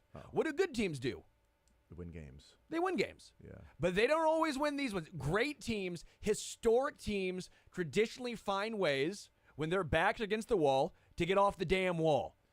Yes, yes, the tuck rule happened. We know this. Yes, some penalties that maybe have went the Chiefs' way. Doesn't matter. Those things happen to historically great teams. The Chiefs are a historically great team. We'll take a break and we'll get into a couple of cuts. But since the interception for Patrick Mahomes against the 49ers in the 4th quarter of Super Bowl 54 there in Miami, the Chiefs have had 9 fourth-quarter drives and overtime in the Super Bowl. They have in that Super Bowl and then these last 2. Not the Buccaneers Super Bowl. They lost that one. But in their 3 Super Bowl victories, 9 drives in the 4th quarter overtime, 6 touchdowns, 3 field goals. Since Mahomes threw that interception against the 49ers, that was the last time the Chiefs touched the ball in the 4th quarter overtime in the 3 Super Bowls that they won that they didn't put points on the board. We'll take a timeout, come back. A few cuts next.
some drunk. It's a party. I was running with the cars. Can you be? Why don't you just say it's a surprise party? There's people here to see you. Happy birthday. Thanks a lot, Derek. Gosh, we forgot to cut the thanks a lot, Derek, for Matt Derek. Oh, that's right. Yeah, we'll get it. We'll get it next week. Thanks a lot. Thanks a lot, Dylan. Keep going. Hey, what do you guys do about raccoons? These dudes keep getting in my trash can, buddy. I got pissing me traps. off. Yeah, I'm gonna need them, buddy. We can get some answers. It's got me hot, man. Wow. You're the second person that has had raccoons the last couple of days. Dude, they are crazy. They're tearing my. It's pissing me There's off. one outside my house every morning when I get up and leave. I chase him across the street. He goes into the sewer. Start feeding them. Just put a bowl of food out and then start going through your trash can. Goddamn Keens. You just can't stop cussing. And there you go. I'm surprised we're still on the air, but since we are, let's take a break. You can't stop cussing. You can't stop doing it. You can't, and I don't want him to either. Every Thursday. Real G's move in silence like lasagna. Wow. Curtis got bars. From his sultry voice, too. Curtis got bars. And when did college baseball players get so big? All these guys are like 6'5", 250, 6'6", 230. It's crazy. He's, what, 6'5", 240? 240, yeah. And I love Bluma, but, man, I like Tyrion Lannister. Bluma's Tyrion Lannister next to Caglione. Any more, Dylan? This tree has got a... Derek Carr came over and apologized yesterday. Derek Carr hit a whole bunch of... Yeah, your balls are all littered around here. What, his balls were littered around us? Balls are littered Derek around Carr's balls Golf were balls. littered. Golf balls. Right, Yes, balls yes. were littered around us. Yes. Oh, Sheffield. Yes. Does he swing a club while, I almost said flipping something back and about it, forth? but I couldn't figure out how to fit it in there. Oh, there's a mark. There you go. Mark that. Sterling, you're up. Thank you, Dylan. I'm glad it wasn't Walk just off me. I'm glad Walk off someone for else Dylan. got involved. That's right. We get out of here. The program is up next. We'll talk to you guys on Monday.